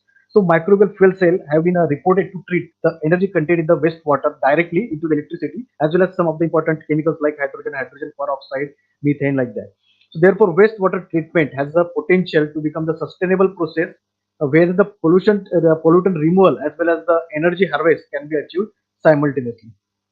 So this, in terms of this sustainability and integrity approach, this microbial fuel cell fits into this category. And due to the promise of the sustainable energy production from the organic waste or some other waste, so research has been intensified in this field in last few years. However, to improve the MFC technology and detailed understanding of these microbial processes and limitation of the system is required. So currently, MFCs are basically used only in the lab scale. The large scale application is still not done extensively. It is there in foreign countries, but it is not there. It is not that much extensively done. So microbial fuel cell converts the biochemical energy into electrical energy, and that's why it is a biomass based upon the biomass based energy production. However, many technical challenges are associated with this microbial fuel technology that must be overcome. Then and only this MFC technology can be utilized for the renewable energy production. So as I said, the MFC is the biochemical system that converts the chemical energy to the electrical energy through the microbial catalysis at an electrode. So basically, general microbial fuel cell unit consists of a chamber which is basically divided into terms of the cathodic and anodic chamber, and by the divider is nothing but the polymer electrolyte membrane. So generally, the substrate or the wastewater, the organic substrate is basically given to the anodic chamber. So MFC has reported to treat wide range of the wastewater. It is capable of converting the energy contained in the wastewater directly into the electricity and the useful chemical like hydrogen, hydrogen peroxide, and methane. So if you see about the pros and cons of this MFC technology, so we can see this aspect in terms of four important points, that is energy, operation, economics, and environmental impact. So in terms of energy, it is useful as no aeration is involved in that. Also, it gives the direct electricity generation, and it is adaptable to the decentralized treatment process. However, it is associated with one drawback of low production rate. Second, in terms of operation, the self generation of the microorganism is there. The only thing is we have to provide this substrate or waste, the organic material. As soon as the organic material will be there, the self generation of the microorganism will take place. It has good resistance to the environmental stress and inconvenience to the maintenance, as well as it has some another drawback as a membrane fouling. In terms of the economics, it has two important drawbacks that is very much hindering its popularity for large scale application.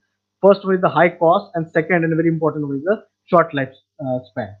And in terms of environmental impact, the water reclamation can be done by this process. It has a low carbon footprint and less such disposal is associated with the microbial fuel cell. So if you talk about the history of the microbial fuel cell, so currently microbial fuel cell has been recognized as the promising green technology for the generation of the electricity through the microbial oxidation of the biodegradable organic matter.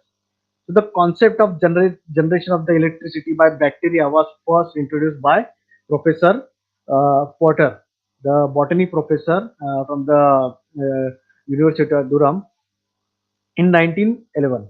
So basically, what he did, in order to examine the electricity production from the microorganism, he conducted several experiments using yeast and some other bacteria in the apertures that is consisting of a glass jar and contained the porous cylinder.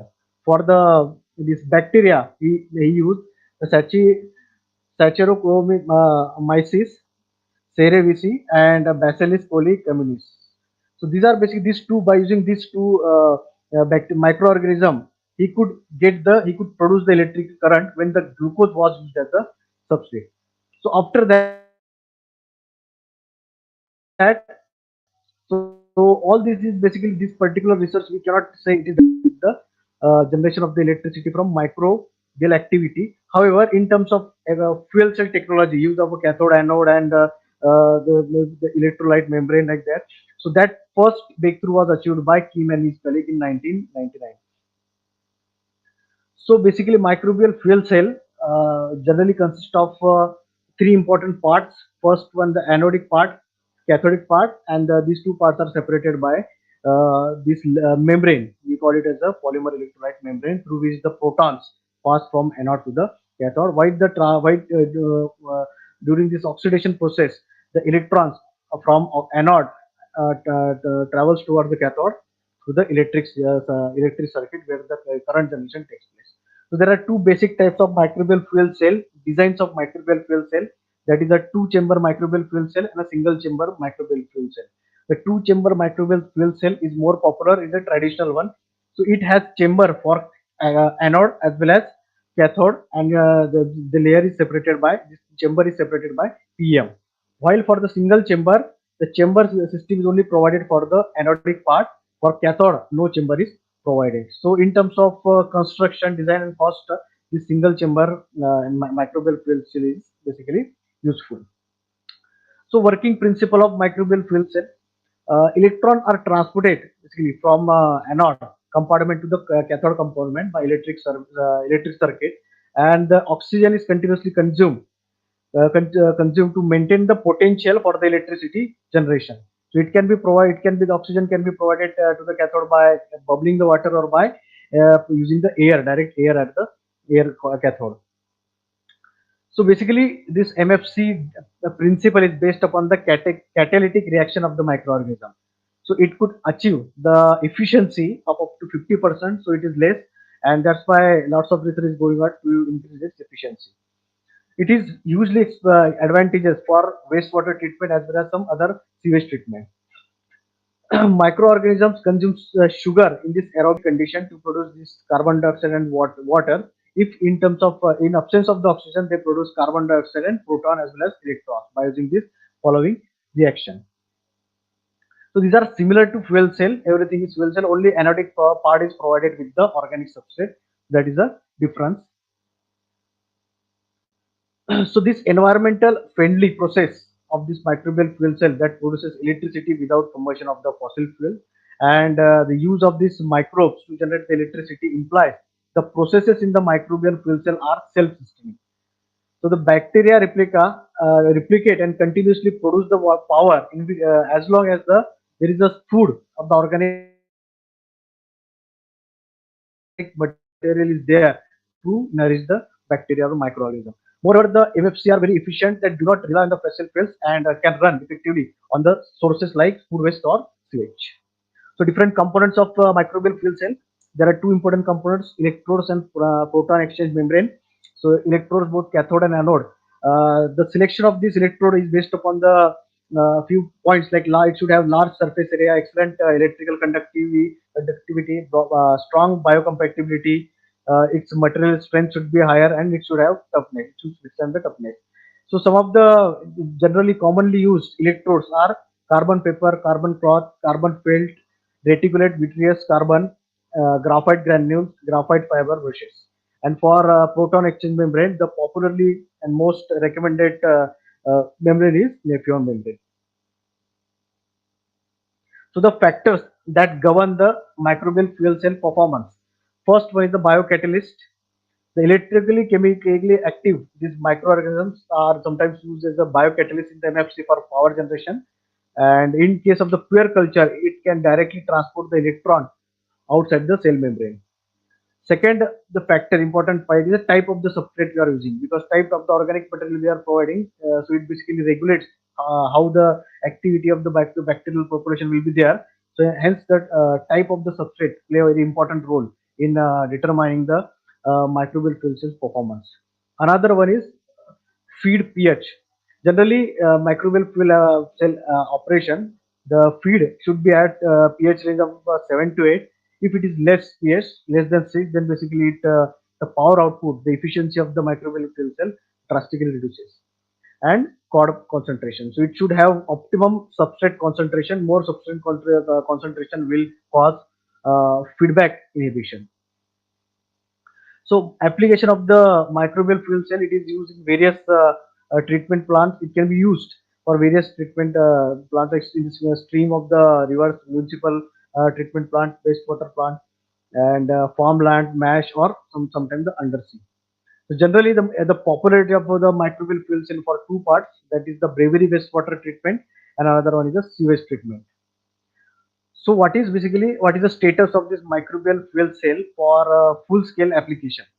So development of this MFC are still in the, you can say that, inception. Mostly you can say that research and development is taking place at lab scale. Even though few researchers they are claiming it for the larger scale, however, it is not been applicable. It is not been yet conducted actively for large number of the applications. So generally, it is used for the lab scale bench scale, that is capacity less than 1 liter, and which could produce the maximum potential of around 0.8 to 1 volt. Apparently this power density and this MFC configuration have not reached that acceptable level. Only one subtype of the microbial fuel cell have achieved some kind of a, you can say, scale up thing, and that is a sediment microbial fuel cell.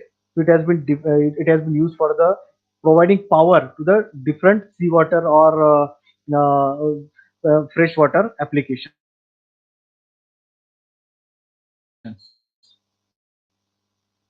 So how this sedimental, or you can say two chamber unit where the anode is placed in the sediment part. So it can be surface water sediment or marine sediment, while the cathode is placed just above that sedimental part, that is in the clean water body. And later these two are combined by the sensors. So this sedimentary organic carbon or sulfate components are oxidized by this different microorganisms which are present on the anode surface, and later it provides the electricity which can be used for the different for running of the different sensors like ground sensor, floating sensor, or underwater sensor. So generally, one of the example is here is in 2008, that is for weather buoy that is present in this water. This figure, to power a weather buoy embedded with the temperature and humidity sensors using two sediment MFC. So two sedimented microbial fuel cells are used to power these two sensors, and it can be used for powering the different sensors, underwater, ground, and floating sensors. So generally, it is used at commercial scales like Potomac River at Washington, Turkton, New Jersey, USA. Also to operate the wireless temperature sensor in creek at Palos, Washington, USA. So in India, the microbial fuel cell have not achieved that much scalability. Next one is that this microbial fuel cell is mostly suitable, or you can widely it can be used for the brewery wastewater treatment. Why? Because it is the wastewater that is coming from this brewery treatment plant is basically the brewery unit is rich in the organic compound, and it can you can serve as a food to this microorganism. So breweries are ideal for this implementation of the MFC unit, as the water composition will always change. So that is one of the hurdle, and that is one of the problem that the MFC scale up is facing. If the biomass, if the this organic material, if it is changing time to time, it is not the composition is not same. The composition is changing, then we will be getting the differential electricity output. So how to overcome that? That's upon some pre-treatment plant can be used. So in such cases, brewery treatment in the breweries, generally the wastewater composition is nearly same. Hence, we do not have to bother about some pre-treatment plant for pre-treatment unit for systems. And these constant conditions allows bacteria to adapt and become more efficient. So the power generated from cleaning the brewery wastewater is expected to pay the initial cost of the microbial fuel cell in 10 years. In the sewage wastewater, so sewage wastewater can also be converted via microbial fuel cells to decompose the waste organic material. So microorganisms can perform the dual duty of the degrading effluents and generating power. MFCs are presently under serious consideration as a device to produce the electric power in the different treatment of the industrial, agriculture, or municipal wastewater types. So when microorganisms oxidize the organic compounds present in the waste water, and the electrons are released, yielding the steady source of the electric current. So what are the basically hurdles? What are the restriction of this microbial fuel cell for wastewater treatment? So there are two important points. First one is the real wastewater contains complex organics and diverse microorganisms such as methogens. So basically it basically inferior. It causes inferiority of the electroactive biofilm due to methanogenic competition or metabolic diversity. And also the low ionic strength of the real wastewater can limit the power output of this microbial fuel cell. Second one is the physical constraint, that is the pressure condition. How to maintain that particular pressure that required to basically regulate the water loss and cathode hydration. So we require excessive pressure for that, and also we require variable permeability for that. So which is little bit costly, and hence it causes basically if it is not properly maintained, it results in the electric losses and over potential. So, what are the measures that can be done to basically help to scale up these MFCs for wastewater treatment? So, we required innovative reactor design ideas. So, some of ideas are basically are given here. So, in Logan in 2008, he given this bioprocess, integrated bioprocess with MFC. So, MFC clubbed with this solid contact process and recycle sludge basically provided the better, you can say that, efficiency for the wastewater treatment. And however, the performance of this you can see that for the second case he just used microbial fuel cell with the this membrane bioreactor.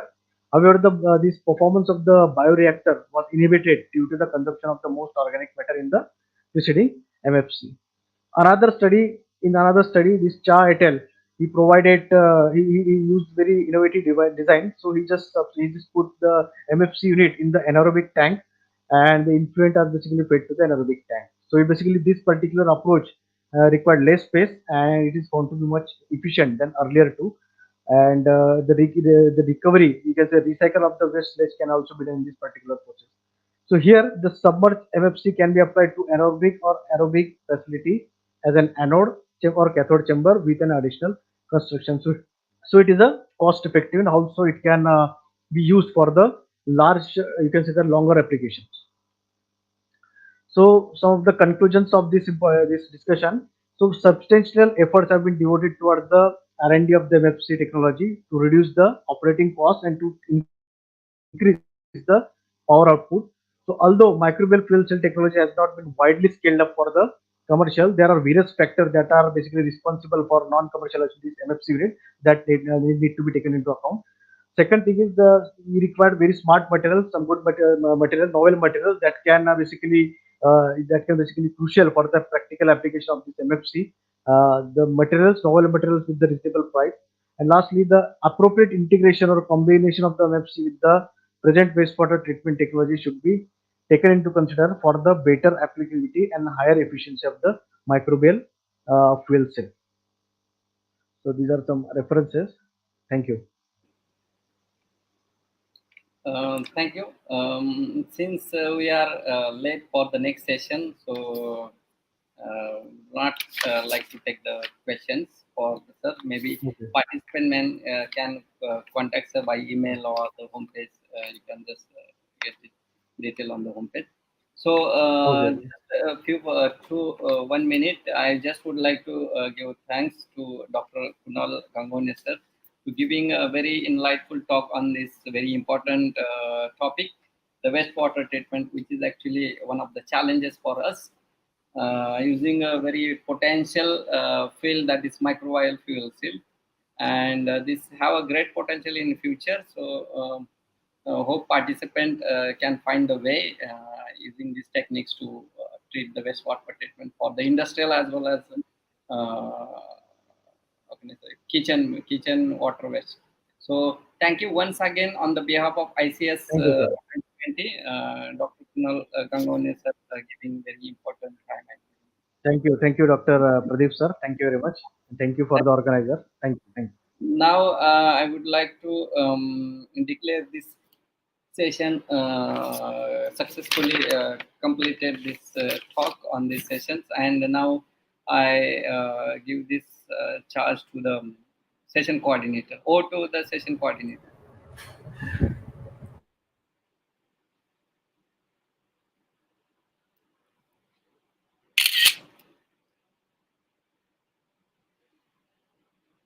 Hello, Thorat sir. Yes, sir. Yes, sir. Dabadi sir is not there, I think. No? Sir, nice. Okay. So let me conclude. So on the behalf of organizing committee ICS 2020, I thank Dr. Pradeep Saravde sir for his valuable time for this particular session and imparting his knowledge, asking some valuable questions to the speakers, which will be enlightened for many of the viewers. So thank you very much, sir, for your time. Thank you. So we can end this session now, right? Yes, sir. Yes, sir. Participant may So, can join the next session with maybe the conference. okay, sir. Ha. You can leave, sir. Thank you very much. Thank you very much, sir. Thank you. Thank you all. Thank you. Thank you. Photo कर दे तो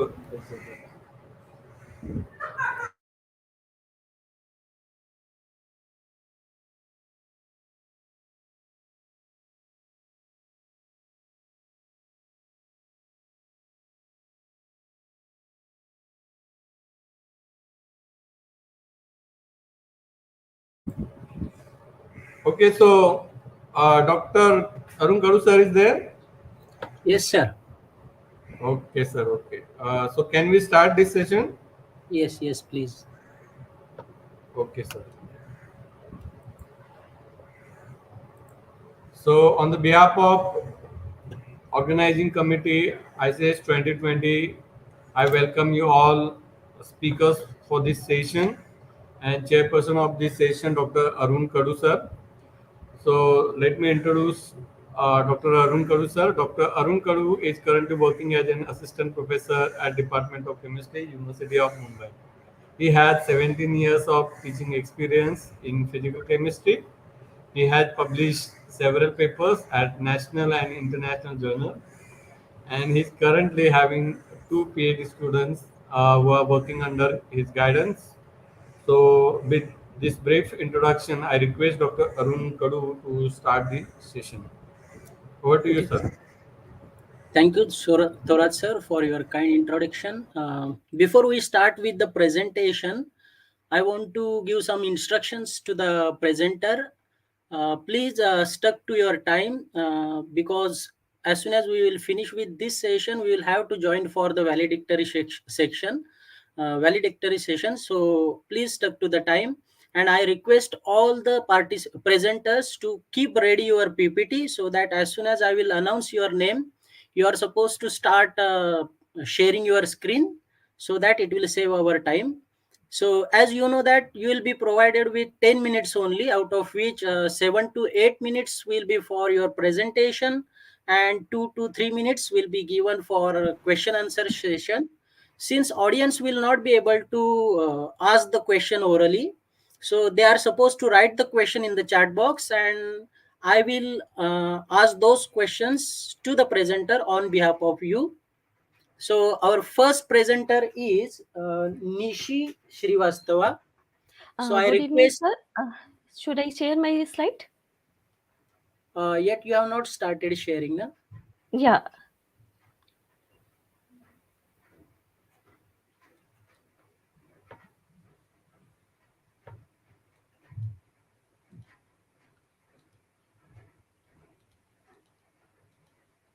My slides are visible? No, not yet. Yeah, Now? it's coming now. Yes, yes. Okay. It is now visible. Okay. Okay. Should I start now? Yes, yes, please. Okay. Good evening to all of you.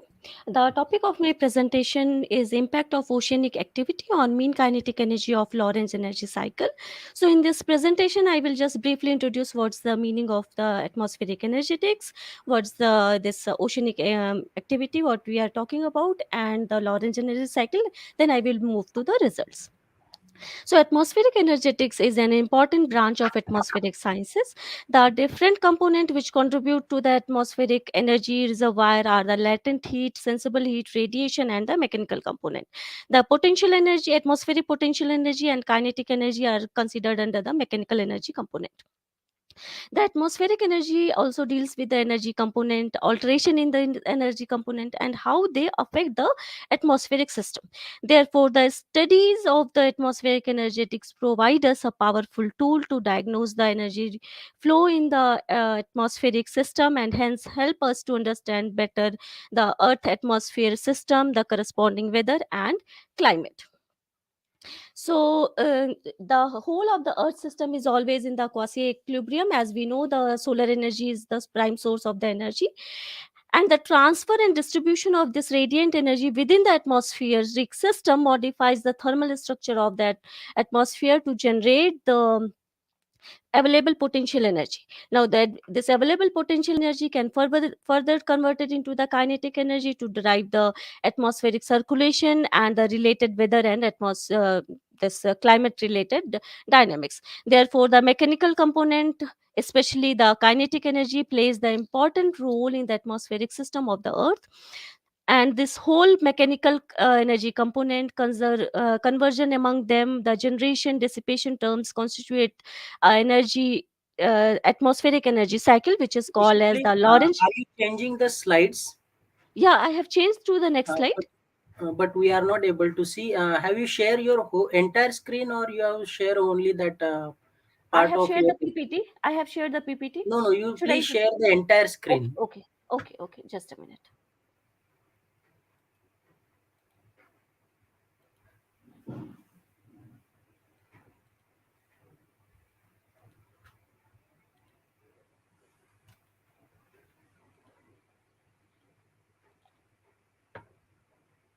Now I have shared the whole of the screen. Now it's visible. Wait. Yeah. Now Okay. I'm Please on the continue. Lorentz energy cycle PPT. It's visible Okay. now. Yes. Please Okay, thank go ahead. okay, thank you. So the mechanical energy components, this conversion among them, generation, dissipation constitute the atmospheric energy cycle, and this is called as the Lorentz energy cycle because Lorentz has mathematically formulated the all the energy terms, the connection between them in around 1950. This is a schematic diagram of the Lorentz energy cycle, the generation of potential energy, zonal potential energy, conversion of that into the kinetic energy, dissipation of the kinetic energy, conversion of the ED potential energy. So the various terms are interrelated with each other. And the important terms in this Lorentz energy cycles are the mean available potential energy, eddy available potential energy, mean kinetic energy, and the eddy kinetic energy. So the theoretical part of the total potential energy of the atmosphere, which can be converted into the kinetic energy, is defined as the available potential energy. And the variation in this available potential energy is defined as the eddy available potential energy. Mean kinetic energy is defined as this part which has been converted into the kinetic energy, and the average of that over the whole of the globe. Now the variation in this mean kinetic energy over the spatial and temporal domain, it's called as the eddy kinetic energy. Now the formula which has been used to calculate this mean kinetic energy is defined like as we know, kinetic energy is half mv square. So zonal and meridional component of the velocity has been considered, and the dm is the mass element of the atmosphere. The different parameters are noted below, which has been calculated. Dx, dy, pressure, p is the pressure, geographical latitude, longitude, and the radius of the earth. Now the atmosphere, this oceanic phenomena which we have considered the corresponding change into the atmospheric energetics is the El Nino. So El Nino is an abnormal weather pattern caused by the warming of the specific ocean near the equator of the coast of the southern America, south of the America. Now researchers have indicated the effect of occurrence of El Nino on the monsoon and rainfall over the Indian region, and they have also showed a very significant relationship between the El Nino and monsoon and rainfall. Whenever El Nino has occurred in the subsequent year, we observe a very bad rainfall in general most of the time, with some exception. So bad rainfall over the Indian domain. So this indicate that the changes must have occurred in the atmospheric dynamics and energetics, which has corresponding to this El Nino change, and which has caused the change in the rainfall pattern over the Indian domain. So this motivated us for this present work, and we have studied the variation of mean kinetic energy, mean potent kinetic energy, the one of the most important part of the atmospheric energetics for the El Nino year and non-El Nino year. So this is the general pattern. The upper plot shows the normal pattern without a El Nino year. What is the atmospheric pattern? Lower one is for the El Nino year. So now we will see what changes has been occurred in the El Nino year and non-El Nino year in the atmospheric energetics. Before that, just the reason of study, we have observed the change over the whole global scale, and the reason which has been used for the comparison study is the over the Indian domain from 0 to 40° north to 60 to 100° east. The year selected for this study is the El Nino year we have considered as 2009, 2014, and 2015. Non-El Nino year we have considered as 2010. Data used for this study is the NCEP pre-analysis data, monthly average data for over the resolution of 2.5, 2.5 horizontal resolution over the 17 isobaric surface, and we have computed the whole of the atmosphere, this kinetic energy, change in kinetic energy in the whole of the atmosphere. Now moving to the results section, this plot is showing the variation of the kinetic energy for the pre-monsoon season for the 2009 and 2010. The green box over this is showing the Indian domain which has been considered for the study. Now here we can see that the wave-like pattern is the part of the global jet stream which is flowing throughout the year over the globe. Here we can notice a change over this eastern part of this box. In this right hand side panel is for 2010 and left hand panel is for the 2009. Here we are having a large kinetic energy in 2010, while this has been decreased in the 2009, which was an El Nino year. But over the Arabian region, there we have observed an increase in kinetic energy as compared to a non-El Nino year. This variation is for the pre-monsoon year. The same variation we have observed for the monsoon time also. Again, over this region we can observe the changes, but these changes were not that prominent because of the scale. So we have taken the difference of the non-El Nino and El Nino year to see what exact changes has been occurred. So this plot shows the difference of the kinetic energy in the pre-monsoon, the first panel, between the 2009 and 10, and during the monsoon time, the second panel, right hand side.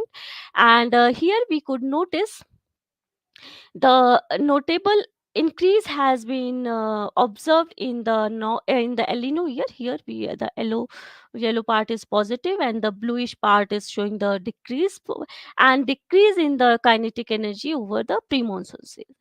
The changes has been occurred during the monsoon time, but that are not as prominent as we have seen in the pre-monsoon season. Now, with the same comparison we have done for the pre-monsoon and monsoon season of 2014. Again, Nishi, here you we have can only 2 minutes left. Huh? yes, Please. yes, I will finish in. I will finish in time. Just so here we can see again the decrease of the kinetic energy over the same region and increase over the kinetic energy. Similar analysis has been done for the 15 also.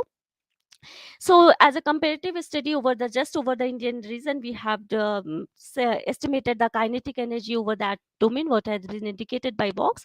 And here we can see over till June, the kinetic energy was except for the January, was higher in the non El Nino year 2010, but after that we have observed the kinetic energy was higher in the 2009, means the over the El Nino year. So as a main conclusion of this work, we can say the notable change has been seen over the whole globe in an El Nino year as compared to the non-El Nino year. The changes has been also occurred over the Indian region. This mean kinetic energy was significantly high over the Arabian region and significantly low over the Bay of Bengal region in the El Nino year in the pre-monsoon season. Kinetic energy was higher over the Arabian region in the El Nino year as compared to non-El Nino year, and the kinetic energy was higher in the first half of the year in the El Nino year than the non-El Nino year during the second half of the this year. So these were the main conclusion from this work. Thank you for your attention. Okay, Nishi, nice presentation, and I didn't see any question in the chat box. So I just want to ask one question. Through this study, you just got the information of, or is there any output from this study? Sir, we are extending this because we have taken a small means this only 2-3 years. So we are extending this work for several El Nino and non-El Nino years to have a like publication work. Okay, thank you, Nishi. Thank you. Just I will stop sharing. Thank you. Okay. Next one is Umaima Ghazal. Please start sharing Yes, sir. your screen. Okay, sir. Okay.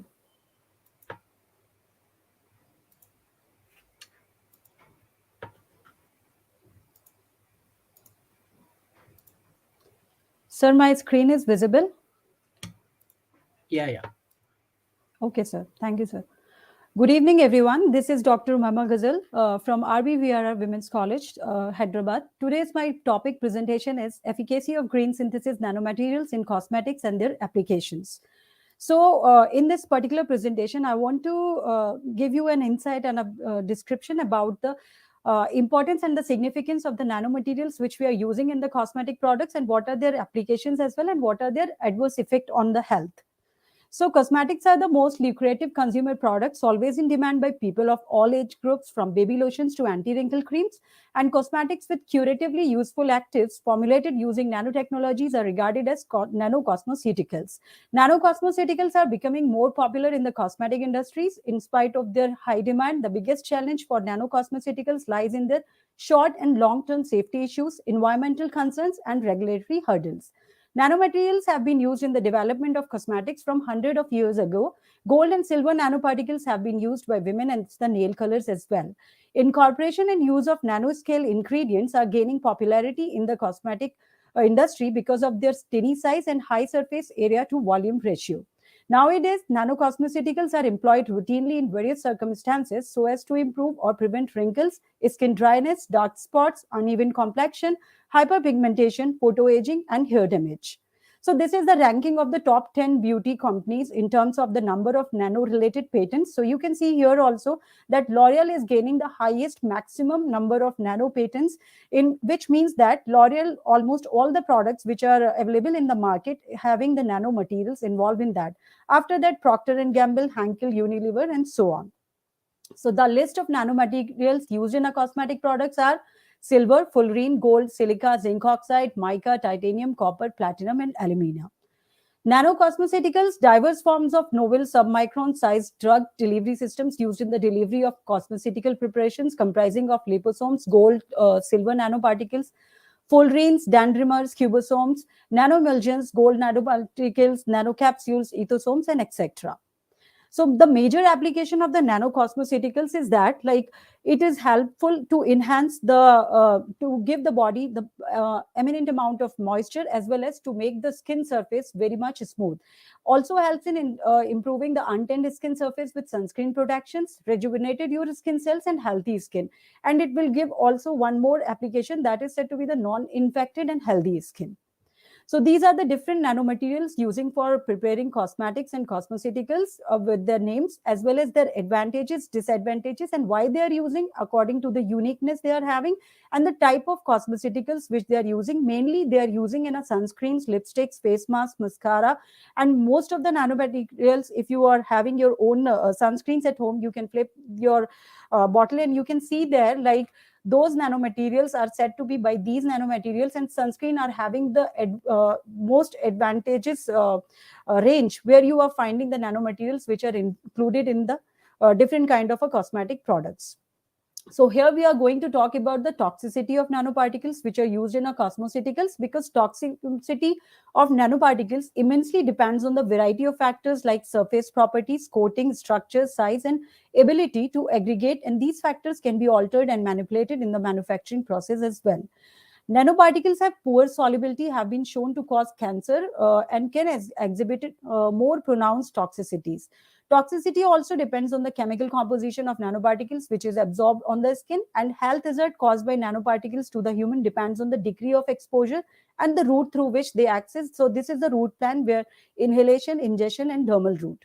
So when we are talking about the inhalation, so consumers may inhale the nanoparticles and may get exposure through respiratory routes while consuming the products such as perfumes, powders, and aerosols, and even the workers can get exposed to the nanoparticles during the production. Ingestion means like the nanoparticles can be ingested from the cosmeceuticals that are applied on lips or mouth, like lipsticks, like lip balms, lip glosses, and so on. The dermal routes included intracellular, transcellular, and transfollicular, which are the three pathways by which infiltration across the skin occurs. There are possibilities that nanoparticles penetration could be affected by skin barrier alterations such as scrapes, wounds, and dermatitis conditions. And fullerenes are currently being used in cosmeceuticals like moisturizers and face creams, but the toxicity related to them remains poorly understood. Now we are going to talk about the phytoconstituent based nano delivery systems in cosmeceuticals for beauty and healthcare, or we can say the plant based nano material.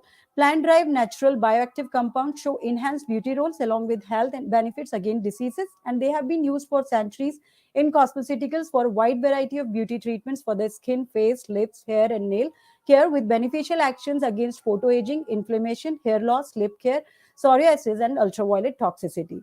Limitations of synthetic bioactive ingredients used in cosmeceuticals increase the demand of nano-sized phyto-based bioactive ingredients that can be applied by nano delivery systems. So nano delivery system will enhance the solubility of the active bioactive compounds and penetrate through the skin. Penetration enhancement of active phyto-based ingredients was achieved through suitable nano delivery techniques that led to the increased cosmeceutical effectiveness. So some of the applications, like the normal plant which we are having, aloe vera. So nano aloe vera consists of several active constituents such as proteins, minerals, carbohydrates, and vitamins from the inner portion of the leaf, which are widely used in the skincare and medicine. It greatly enhances moisturizing activities and anti-aging by enhancing the synthesis of collagen and elastin fibers. It also helps in the wound healing. The higher moisture bioactive compound and mineral content of aloe gel enhance the moisturizing effects and skin protection. It is also often used in cosmetic products such as creams, lotions, and gels. However, for their enhanced bioactivity of the aloe compounds, nano delivery techniques are recently used in the cosmeceutical sections. Nano curcumin is the active compound in a turmeric, which is a native to India and other Asian countries. Turmeric is widely used in cooking, medicine, beauty, and health products, and turmeric as a crude extract or a tuber powder, normally used owing to its multi-beneficial activities such as anti-aging and so on. And nano delivery techniques such as solid lipid nanocarriers, nanoliposomes, nanoisosomes, emulsions solve most of the difficulties with turmeric and enhance the bioavailability of its polyphenolic compounds in cosmeceutical products. Nanovitamin E. Vitamin E is a heat-stable, fat-soluble compound, mostly common in all the cosmeceutical for skin protections.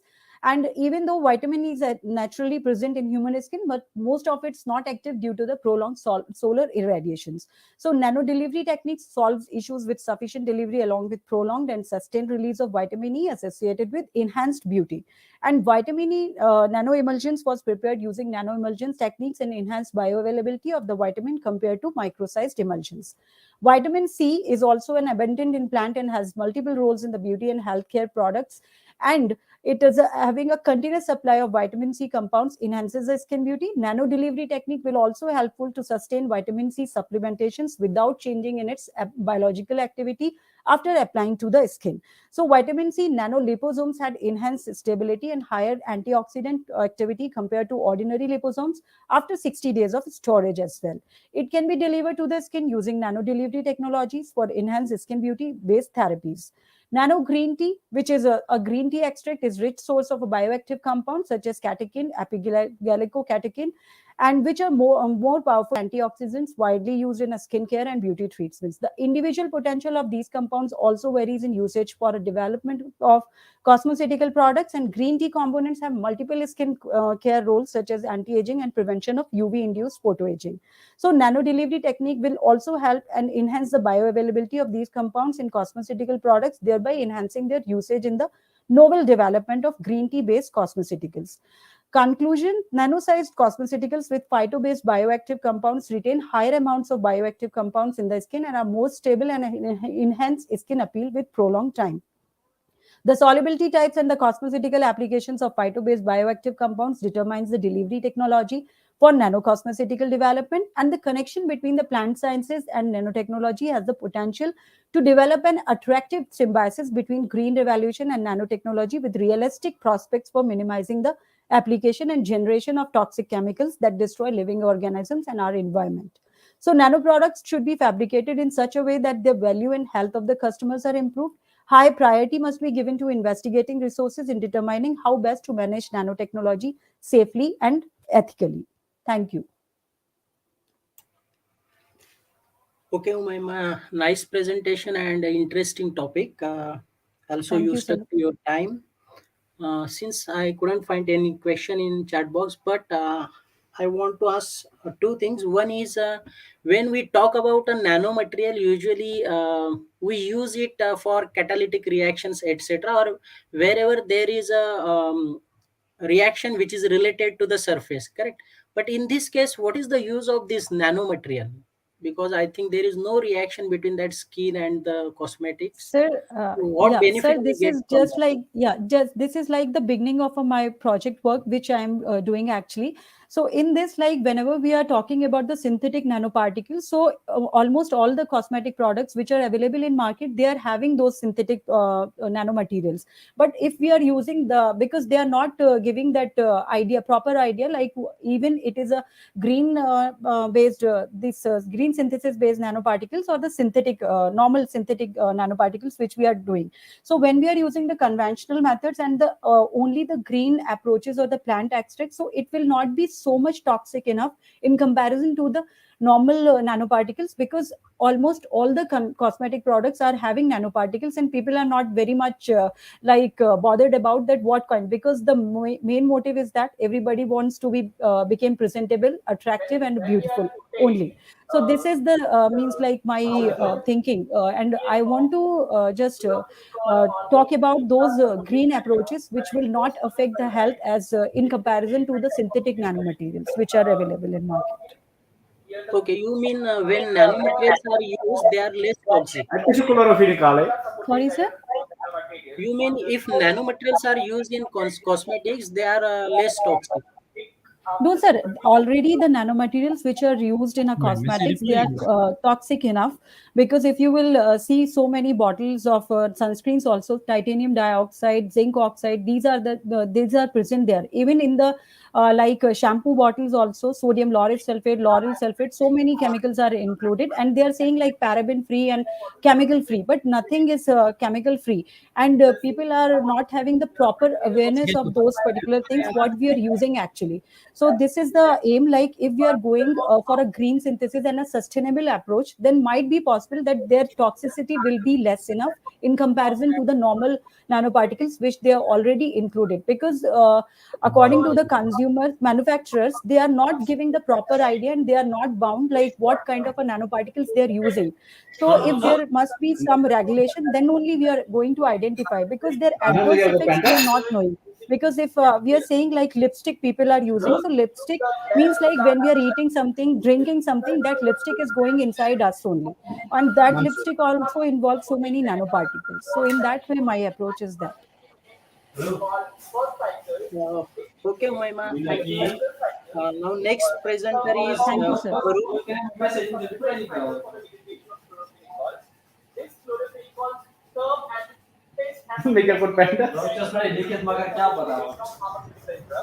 Someone's mic is kindly unmute. Technical team, please. There is a lot of noise. So let me invite our second speaker, Rajesh Ram.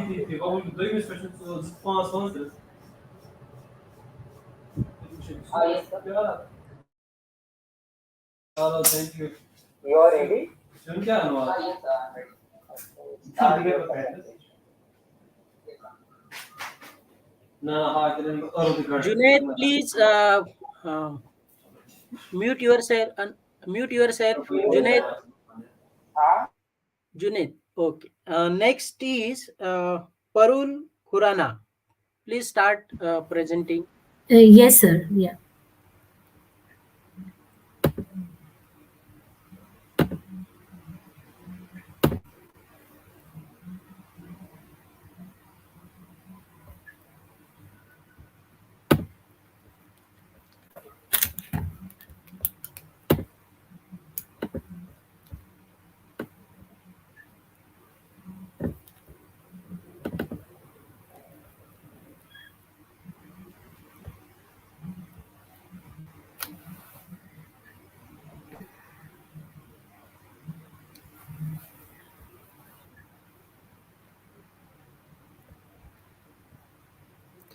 Yes, sir. Can you see my screen, sir, now? Not yet. Okay, it is coming Yeah. now. Yeah. Yeah. Fine. So may I start, sir?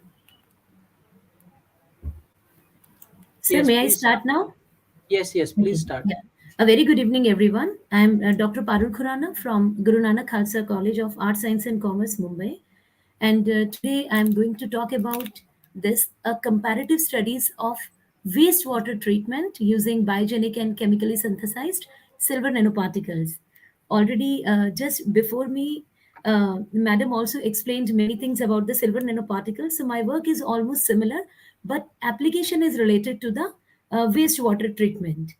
So the motivation of my work, as we know, this in the recent years, nanotechnology has been used in optimizing matters at the nanoscale to create unique and new materials and products, due to which the several fields in science and technology have been deeply touched by the nanoscience. And there are, because I belongs to chemistry, so there are many biological and chemical approaches that have been used to stabilize many nanoparticles, and for our studies we have chosen silver nanoparticles. So as we know already, many research is available related to the chemical approaches, and many reducing agents such as PVA, trisodium citrate, polysaccharides act as reducing agents as well as capping agents. But however, in our work, we have used a biological approach just to make a very simple and effective way for the synthesis of nanoparticles. And here we have used various variety of plant extracts for the synthesis of the our metal nanoparticles, and in addition to the biosynthesis of nanoparticles, because as we know it is a eco-friendly and cost effective and reduce and require the less energy and time. So just due to this eco-friendly nature of the plants, like flower, roots, leaves, and fruit seeds that we can use for the synthesis of nanoparticles. So in our work, we have used clove, orange peel, aloe vera, and banana leaves, because being a cost effective as compared to the chemical methods, we have produced a good size of nanoparticles, and it is a very good green synthesis way of the preparation of nanoparticles. But further, the question is what, why we have synthesized nanoparticles, because this is our main area. We wanted to just give a give a good sensor for the treatment of wastewater. So we have basically chosen this antibacterial property or antifungal property of the silver nanoparticles. So this is the basic mechanism related to this. And this is just the way we have prepared our silver nanoparticles by means of very, very simple chemical reduction methods. So this is our plant extracts, and we have chosen almost 5 different plants, but we have followed the same protocol. So this is just a simple chemical reduction method. And here we generate the silver nanoparticles of these sizes. We have used aloe vera, clove, orange peel, banana leaves, and a lemon also. So here we used almost, we have fixed the parameters. We have used the simple plant extract volume and the equal volume of the silver nitrate also, stirring time almost same. So these all parameters are same, but if you see, we receive the color from the yellow to brown. Basically color, it depends upon the different sizes of nanoparticles. We synthesized nanomaterial. This is our trisodium citrate. This is just a chemically synthesized nanoparticle, but these are the biologically synthesized nanoparticles. And here we can see the different shapes of the nanoparticles. The different colors. Colors particularly, it is due to the different sizes of the nanoparticles.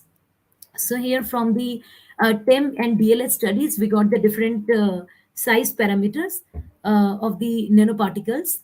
So here, this is the, basically, afterwards we have changed the temperature condition. If you see here, initially what I have shown you, it is related to the equal volume of all the plant extract. But afterwards, actually, we have changed the temperature parameter, and we wanted to see what is the effect of temperature. So here we have studies in the range of 20 to 80 degrees centigrade. If you see, we have studies different sizes of nanoparticles.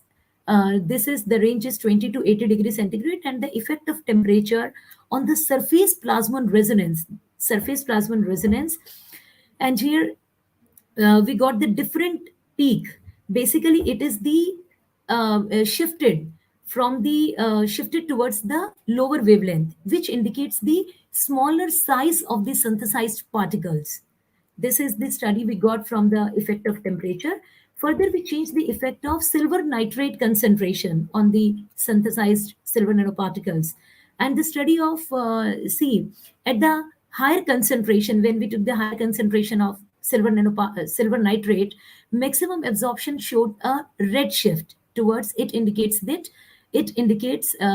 increase the particle size. Basically, here we got the nano aggregation of the silver aggregate, basically here. And this is the result at the lower concentration, when we took the lower concentration of the synthesized nanoparticles.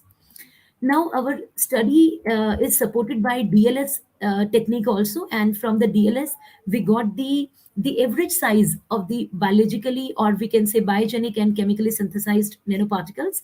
It is confirmed by the DLS studies, and where a monochromatic light source actually it used to detect the dispersed nanoparticles in the solution, basically in this technique.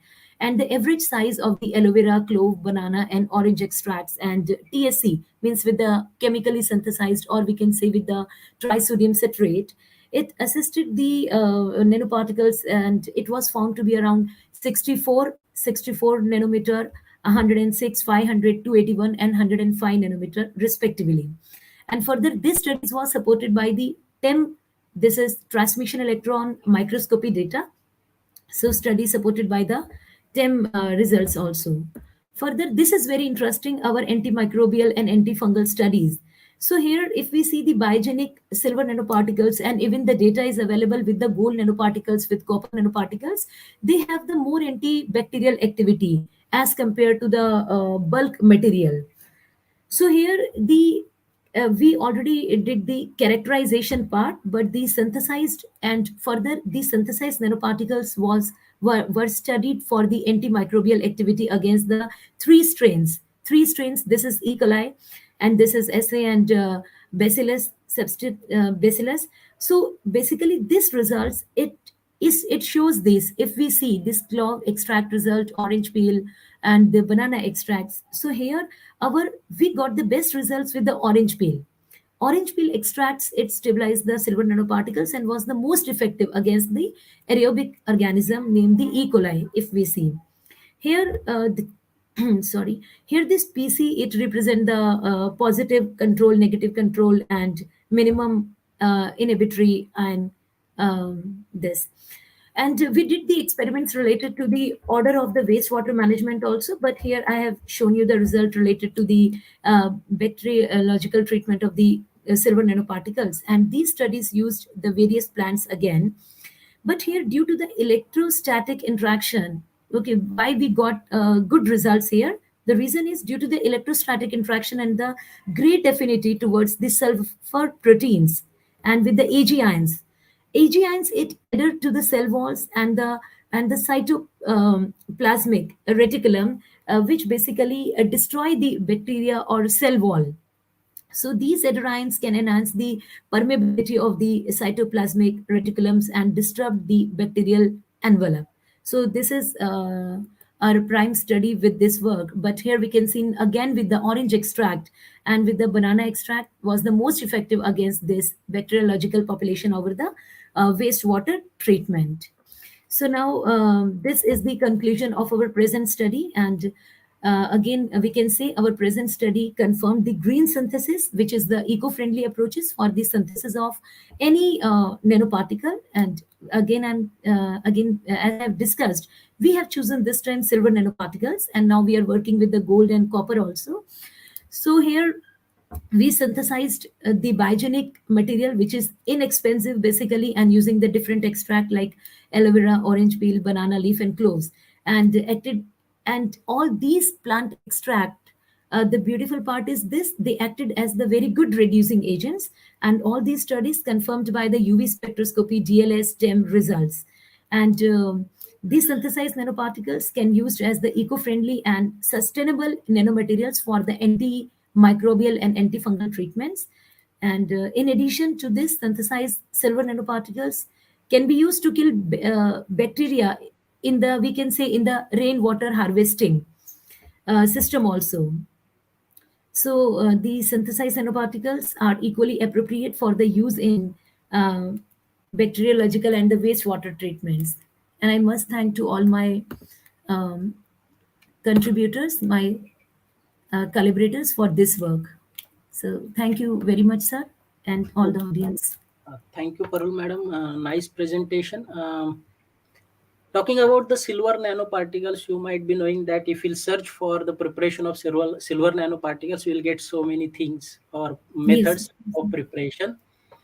But can you tell me what is the problem of preparing these silver nanoparticles practically? Yeah, which yeah, problem sir. you face? Yes, yes, sir. Sir, if we see the procedure for the preparation of nanomaterial, so even a very small child also can say, yes, I can easily prepare. But because if we see the procedure, it is hardly 2 3 lines. But the practical problem is with the reproducibility, because if we working at the nanoscale, reproducibility is the very important factor. So practically, if we talk about the silver nanoparticle, it is very easy. We can simply take a like 2 millimole of silver nitrate solution, and we can prepare just our trisodium citrate, like act as the reducing agent. But every time, when, because personally this is my personal experience, I made it many times, but every time either I get a light yellow color, or sometimes a dark yellow color, and sometimes a green color also. So basically, handling the morphology is the very difficult task with the materials. Morphology, it means I'm talking about the shape and size. So we have to actually fix our few parameters, like every time our concentration, our temperature. So that's why in these studies we have shown the result related to temperature also, related to concentration also, that how if we increase only 1 ml, we increase to basically only 1 ml of extract, which is acting as the reducing agent, but we got from the blue shift to red shift. So basically size. Yes. Uh, Sir, Ah, am, uh, am I audible, sir? yeah. There are some Yeah. disturbances. Yes, sir. I think someone has opened his mic. Please mute your mic so that I can recognize who is speaking. Yes, sir. Yeah. So yes, sir. So this is the yes, sir. So this is the main problem. This is handling with the nanomaterials, that every time actually we stuck with the reproducibility. So in this particular work, we synthesized our silver nanoparticles more than 50 times with the different extracts. And sir, our this particular work is already under the pipeline of publication also, because we got a very good reproducible results with the aloe vera extract, with the orange peel, with the clove. Okay, and what about the amount? How much amount you could prepare at a time? Sir, initially we started with the 50 ml of silver nitrate and with the 50 ml of plant extract. So at the first stage, we used to synthesize only the 100 ml. So the 100 ml is more than enough, but with the 100 ml, afterwards we have to do washing also. And this is 100 ml, it is a liquid sample. But when we do the centrifuge and all that, so that quantity is very small, but that quantity is enough for getting the other characterizations, like UV we can do it with the liquid sample, but with this especially with the SEM-TEM studies, we need a solid sample, or sometimes on that copper grid we can put liquid drop also. So every time, I still remember, we synthesized hardly 100 ml is more than enough for getting all these studies. But now, sir, it just 3 months before, we have started this work at least at plant level, at least at plant level. And we have already it's a small tie-up with an industry also, if we are able to synthesize the good amount of silver nanoparticles at lab scale. Okay, thank you, madam. Yeah. Now Thank you, sir.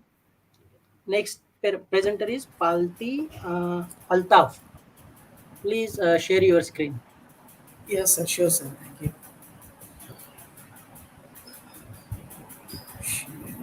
Share screen.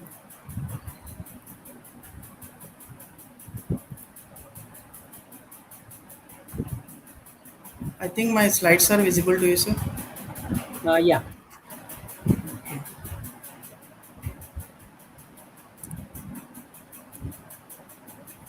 A very good evening, everyone. This is Altaf Pileti, pursuing as a research scholar under the guidance of Dr. K. Raghavendra Kumar at KL University, Vijayawada, Andhra Pradesh, India. Today, my entire presentation, the title I'm representing the analysis of columnar aerosol optical depth from microtops to sun photometer at a rural site near the Vijayawada city, which is located in Andhra Pradesh. And here here we are from the title we are going to investigate the columnar aerosol optical properties and their subtypes and the classification of aerosol types, and also the different types of emission sources from the by using metrology under some metrology conditions. This is my entire overview of my presentation today: the introduction, data and methodology, results and discussion, conclusions, acknowledgements.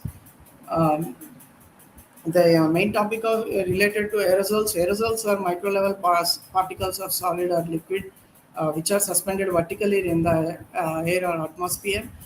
These are mainly responsible for the effect of climate change, um, and also the Earth's radiation budget. It shows very crucial effects on regional to global climate change and also air pollution, which causes severity to environment and also public health.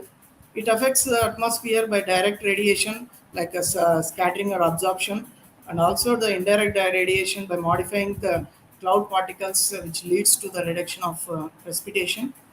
It is especially important, very important to study its optical, physical, and also chemical properties of aerosols to analyze their effects on different environmental aspects. These aerosols can lead to complex changes in living and non-living organisms. Mainly, the interactions between the aerosols and the solar radiation occurs in different time scales and the spatial scales, from diurnal to seasonal, seasonal to annual, annual to decadal, especially decadal to centenary. However, these aerosols are mainly localized due to their short lifetime, more contribution and also more contribution from regional, urban, and also local level sources, and are globally less significant when it is compared to the natural sources. Um, so my slides are moving now, sir. Yeah. Yeah, okay, thank you. These are the methodology which I am going to use to measure the columnar aerosol optical depth by using the microtops to sun photometer, uh, which means a microcomputer controlled total ozone portable spectroradiometer, which is a model of 540, which is having a 2.5 degree field view with a liquid crystal display. It is having it can measure the intensity of solar radiation by different wavelengths. Here we considered 340 nanometer, 500 as 870, 936, and 1020 nanometer. From this formula, the atmospheric aerosol optical depth can be calculated by using the Angstrom therapeutic coefficient, and also and it represents beta. It represents the quantity of aerosols, and the AE, which is which is the which is an optical parameter, and also it represents the size distribution, mainly size distribution of aerosols. This can be calculated by using this formula. Um, the aerosol optical depth and the angstrom exponent are found to be very crucial variables on determining ambient aerosol concentrations over a certain area, and are dependent on both the local and the global atmospheric dynamics. AOD is a measure of aerosols and the amount of and it is the amount of solar intensity through the haze and dust particles from where we can collect from this instrument. Uh, it is an important parameter to analyze the direct radiative forcing also, which estimates the columnar integrated extinction coefficient of solar radiation in the entire column of atmosphere to the entire column of atmosphere. Um, the main aspect of this extinction well correlates with the particle size. The combined occurrence ratios of these background aerosols, mainly continental aerosols, are over 70%, and they are exhibit slight variations on seasonal scale. So. The main observation site is located in Vijayawada city, that is at the KL University, Vijayawada. which is located in between the main large scale to small scale to large scale industries in the west side, and also the mainly in the south and the north, and the south and north side mainly it contains the crop fields. So that we have chosen this experiment site, and also these are the results which we have retrieved from the um, aerosol optical depth. The figure represents the spectral variation of aerosol optical depth during this observation period at a different wavelengths. And if you see from this is the first one represents the seasonal graph plot, and this is the monthly plot. From the seasonal, it shows that at 500 nanometer, the winter season is very high. It is due to because of in winter season cold air is so denser and moves slower than the warmer air. Cold air traps the pollution and doesn't let it disperse, so that the pollution in winter stays remain in place for much longer, which results in a high in a winter season. Uh, and also it is a man responsible for the which the inversion processes also takes place. These inversions traps a dense layer of cold air, which is contains more pollution, so that the continual presence of low level clouds or fog tends to lift the inversion layer at the local scale, by transferring it from surface based inversion to the elevated based inversion. And here in the post monsoon season, yeah, the low values represents the post monsoon season, which is a which is a high in this. The low AOD values indicate somewhere mostly it is a relatively clear atmosphere due to the heavy precipitation takes place in the uh, October and November months.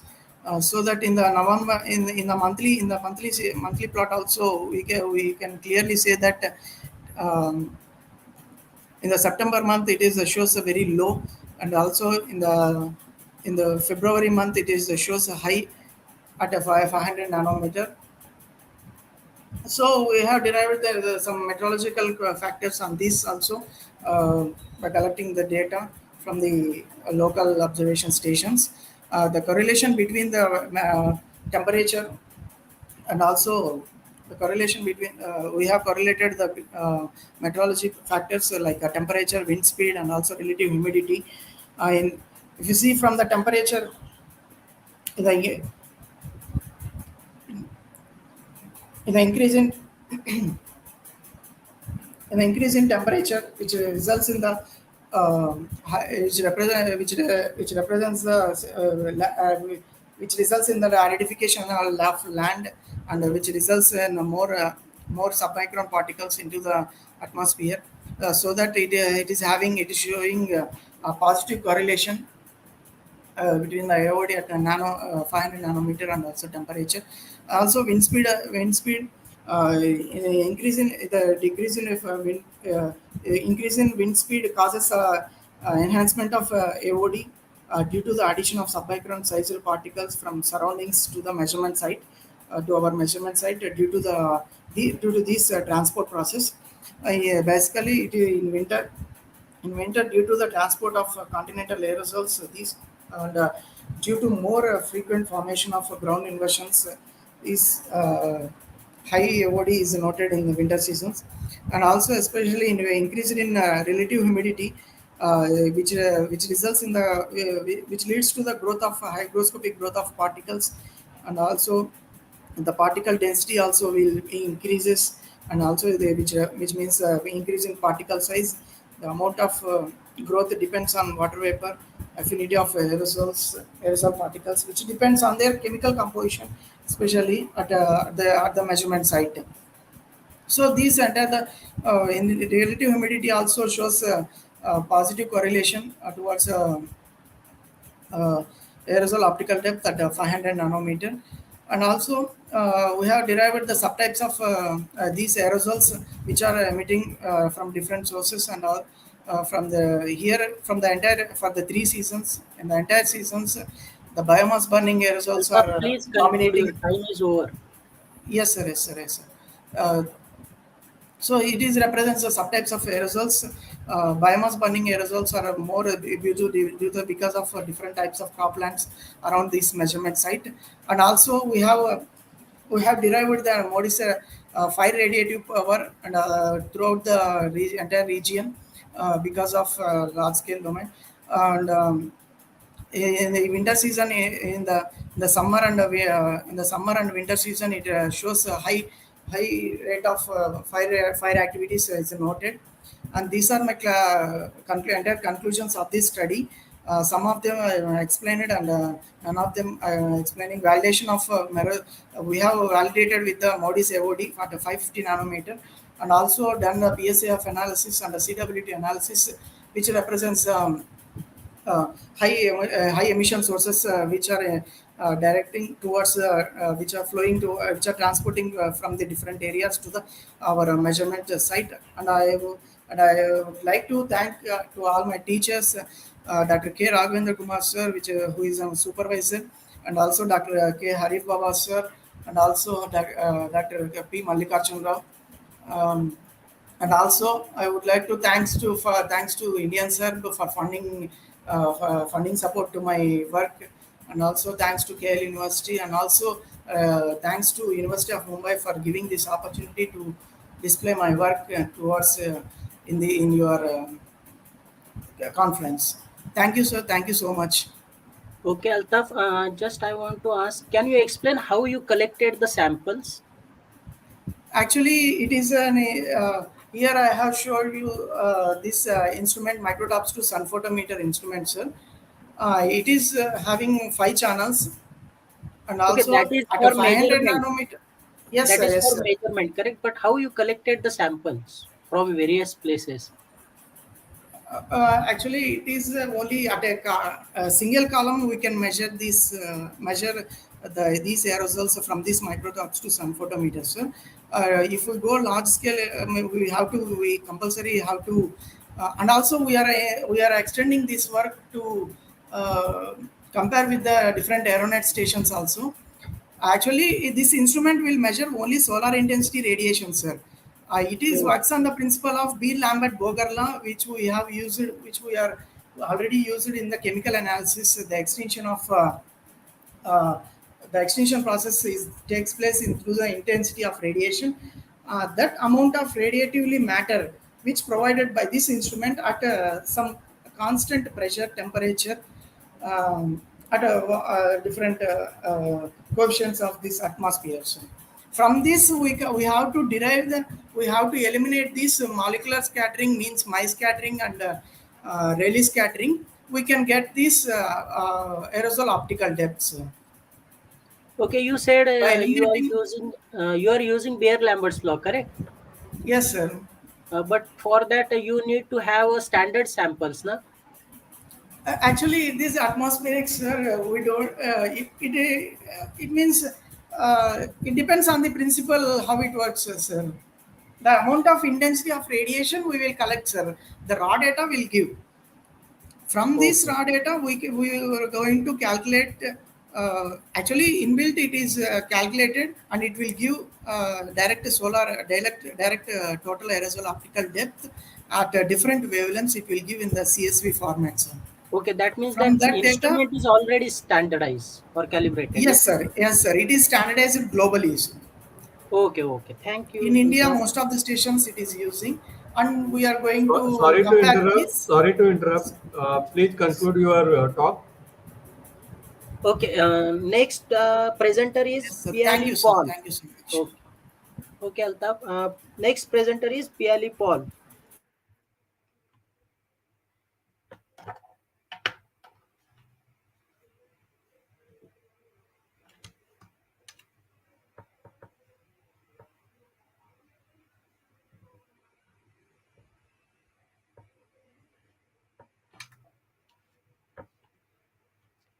Piali Paul, are you there? Okay, so let us move to the next presenter, Pragya Verma. Please share your screen.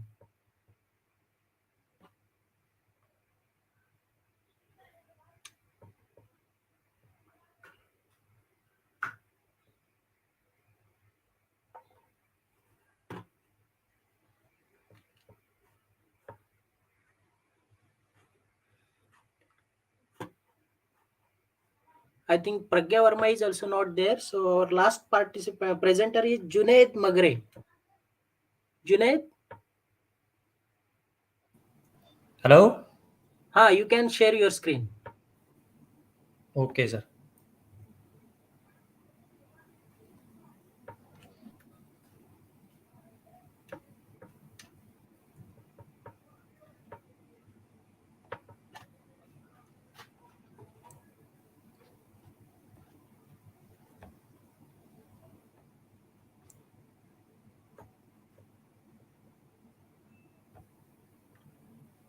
Is it visible to you, sir? Hello? Not yet. Not yet. You share your entire screen. Okay, sir.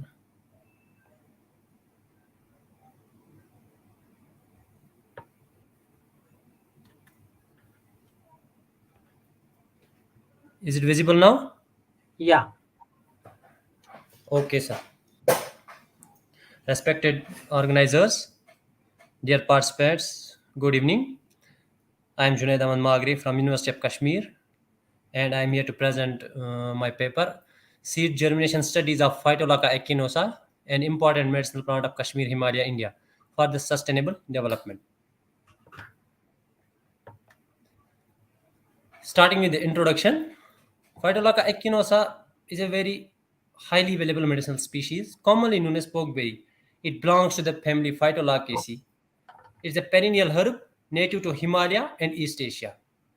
In traditional Chinese and Indian medicine, it is used to treat several diseases such as swelling, eye disorders, and as a diuretic.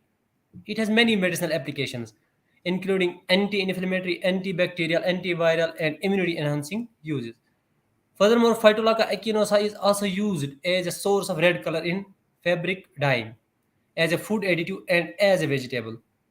It is also used in phytoremediation of metals like manganese, cadmium, due to its metal enrichment and metal tolerant traits.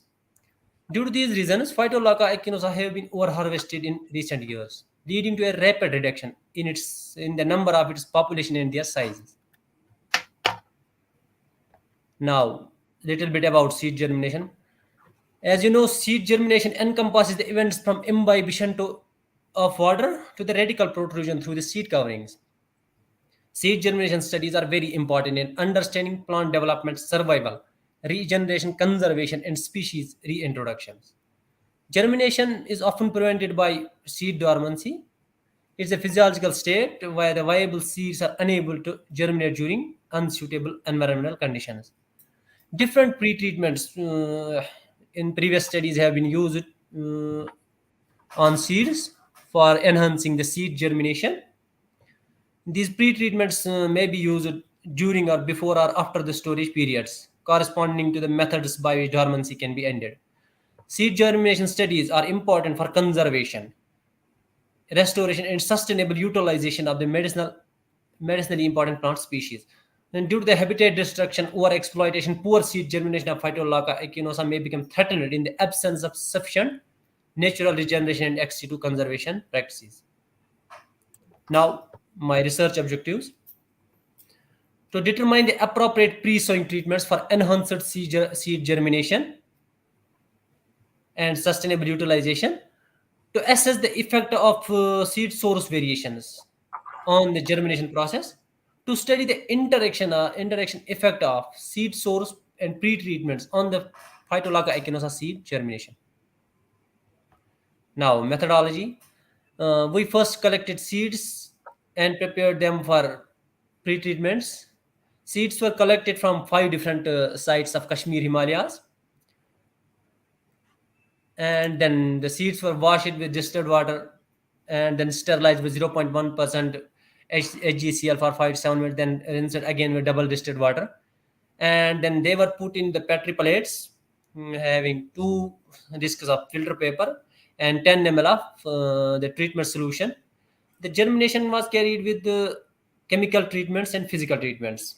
In chemical treatments, we used GA3, IA, IBA, KNO3, kinetin, thiourea, 100 and 150 ppm each, and GA3 100 plus scarification.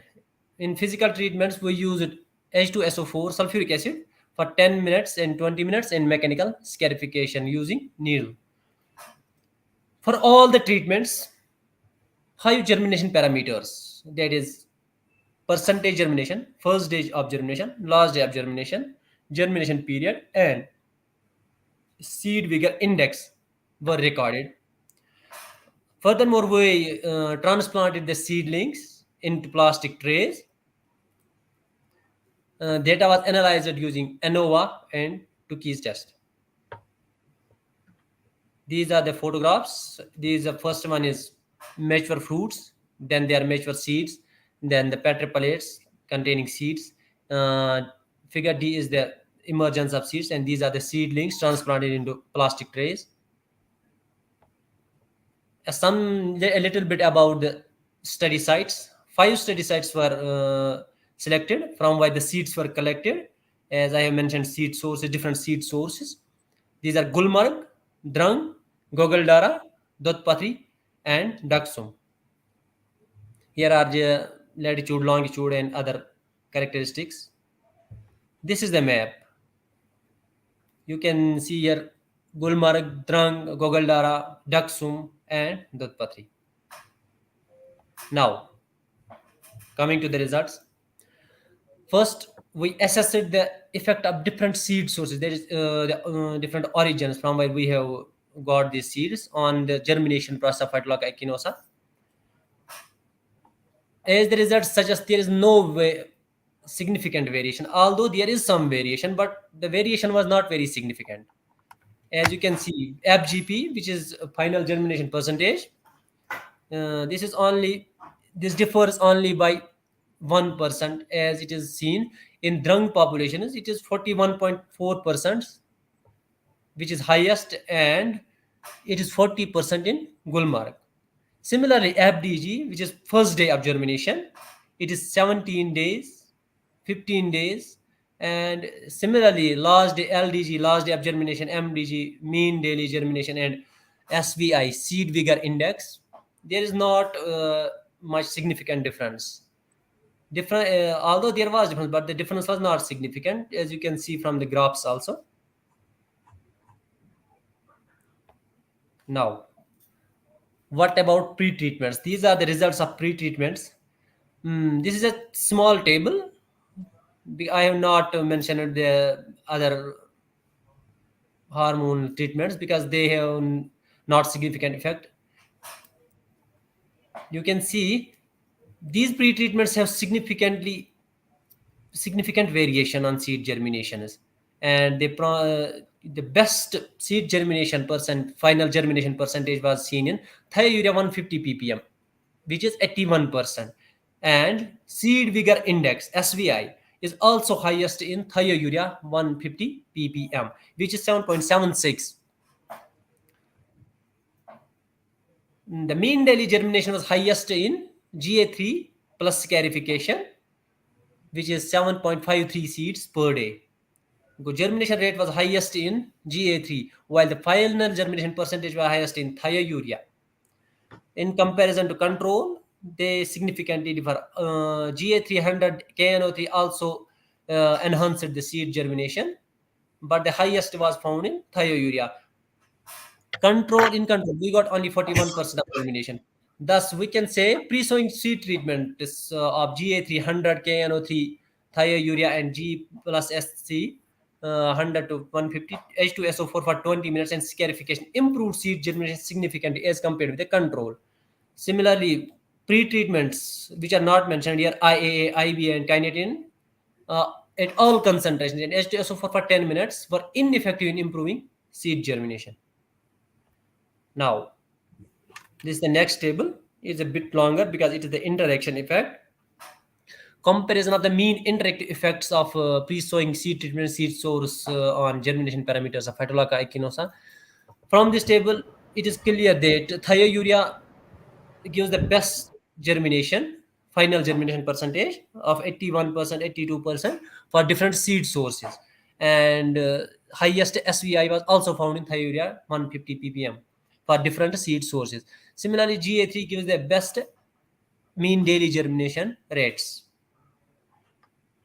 Now, from this table, you can clearly see what is the difference. Effect of pre-treatments. The effect of pre-treatments on different germination parameters was significant. As you can see, final germination percentage, first day of germination, last day of germination, mean daily germination, and seed vigor index. P-value was 0.00%, so it was highly significant. Effect of seed sources. From the table, you can see effect of seed sources was not very significant. And interaction effect. In interaction effect of seed source and treatment, the effect on germination parameters are very significant. Now, coming to the discussion. During the present investigation, thiourea, potassium nitrate, Ga3 plus Junaid, S. please conclude. Your time is over. Okay, sir. Gibberellic acid and give best responses. These results were also found by Areola and Gashi and others. In others, similarly, our study was revealed that seed sources don't have a significant effect on seed germination. The highest germination, as you have, as I have already mentioned, was in 150 ppm. Similar study results were found in Euphorbia balachi. Germination process in many species improved when thiourea when treated with thiourea. And next is these results were in conformity with other species like Subpalmato, Thynex, Morrissey, and others. Our results revealed that the interaction between the seed source and treatment effects also affected germination significantly. But these differences in germination attributes were solely due to the Sorry to variation. interrupt. Sorry to interrupt. We are Okay, sir. running late, so please conclude. Okay, sir. Just 2 minutes. Okay, go to Similarly, last slide, please. okay. Similarly, studies were in Albizia procera. And this is the conclusion. Understanding seed germination requirements, effects of seed sources, and germination ecophysiology are important for large-scale cultivation and ex situ conservation and restoration and sustainable utilization of economically important plant species.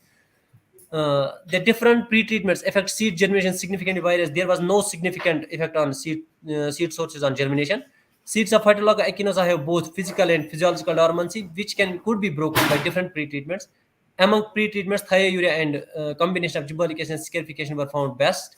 The interaction effect between seed source and treatment effects affected the process of seed germination significantly, but this difference was solely due to pre-treatments. Our study could be a basic guide for the possible cultivation and conservation of Phytolacca echinosa and possibly for other economically important threatened medicinal plants. Our study has significant implication for Please success stop. Please stop. and Stop. also okay. Okay, Okay. Junaid, please stop sharing your screen. And Priyanka, please share your screen.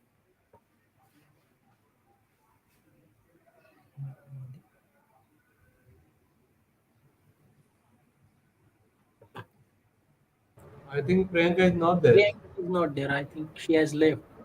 She has left, I think.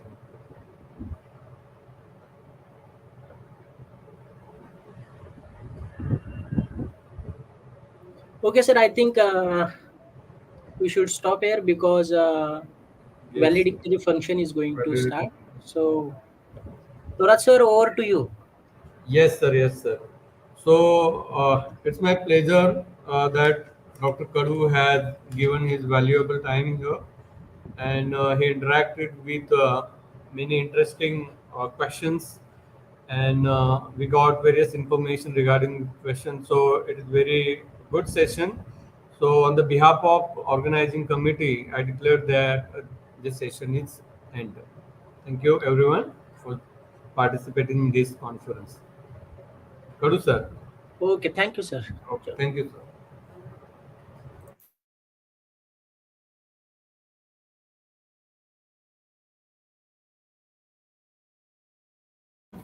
Thank you, sir.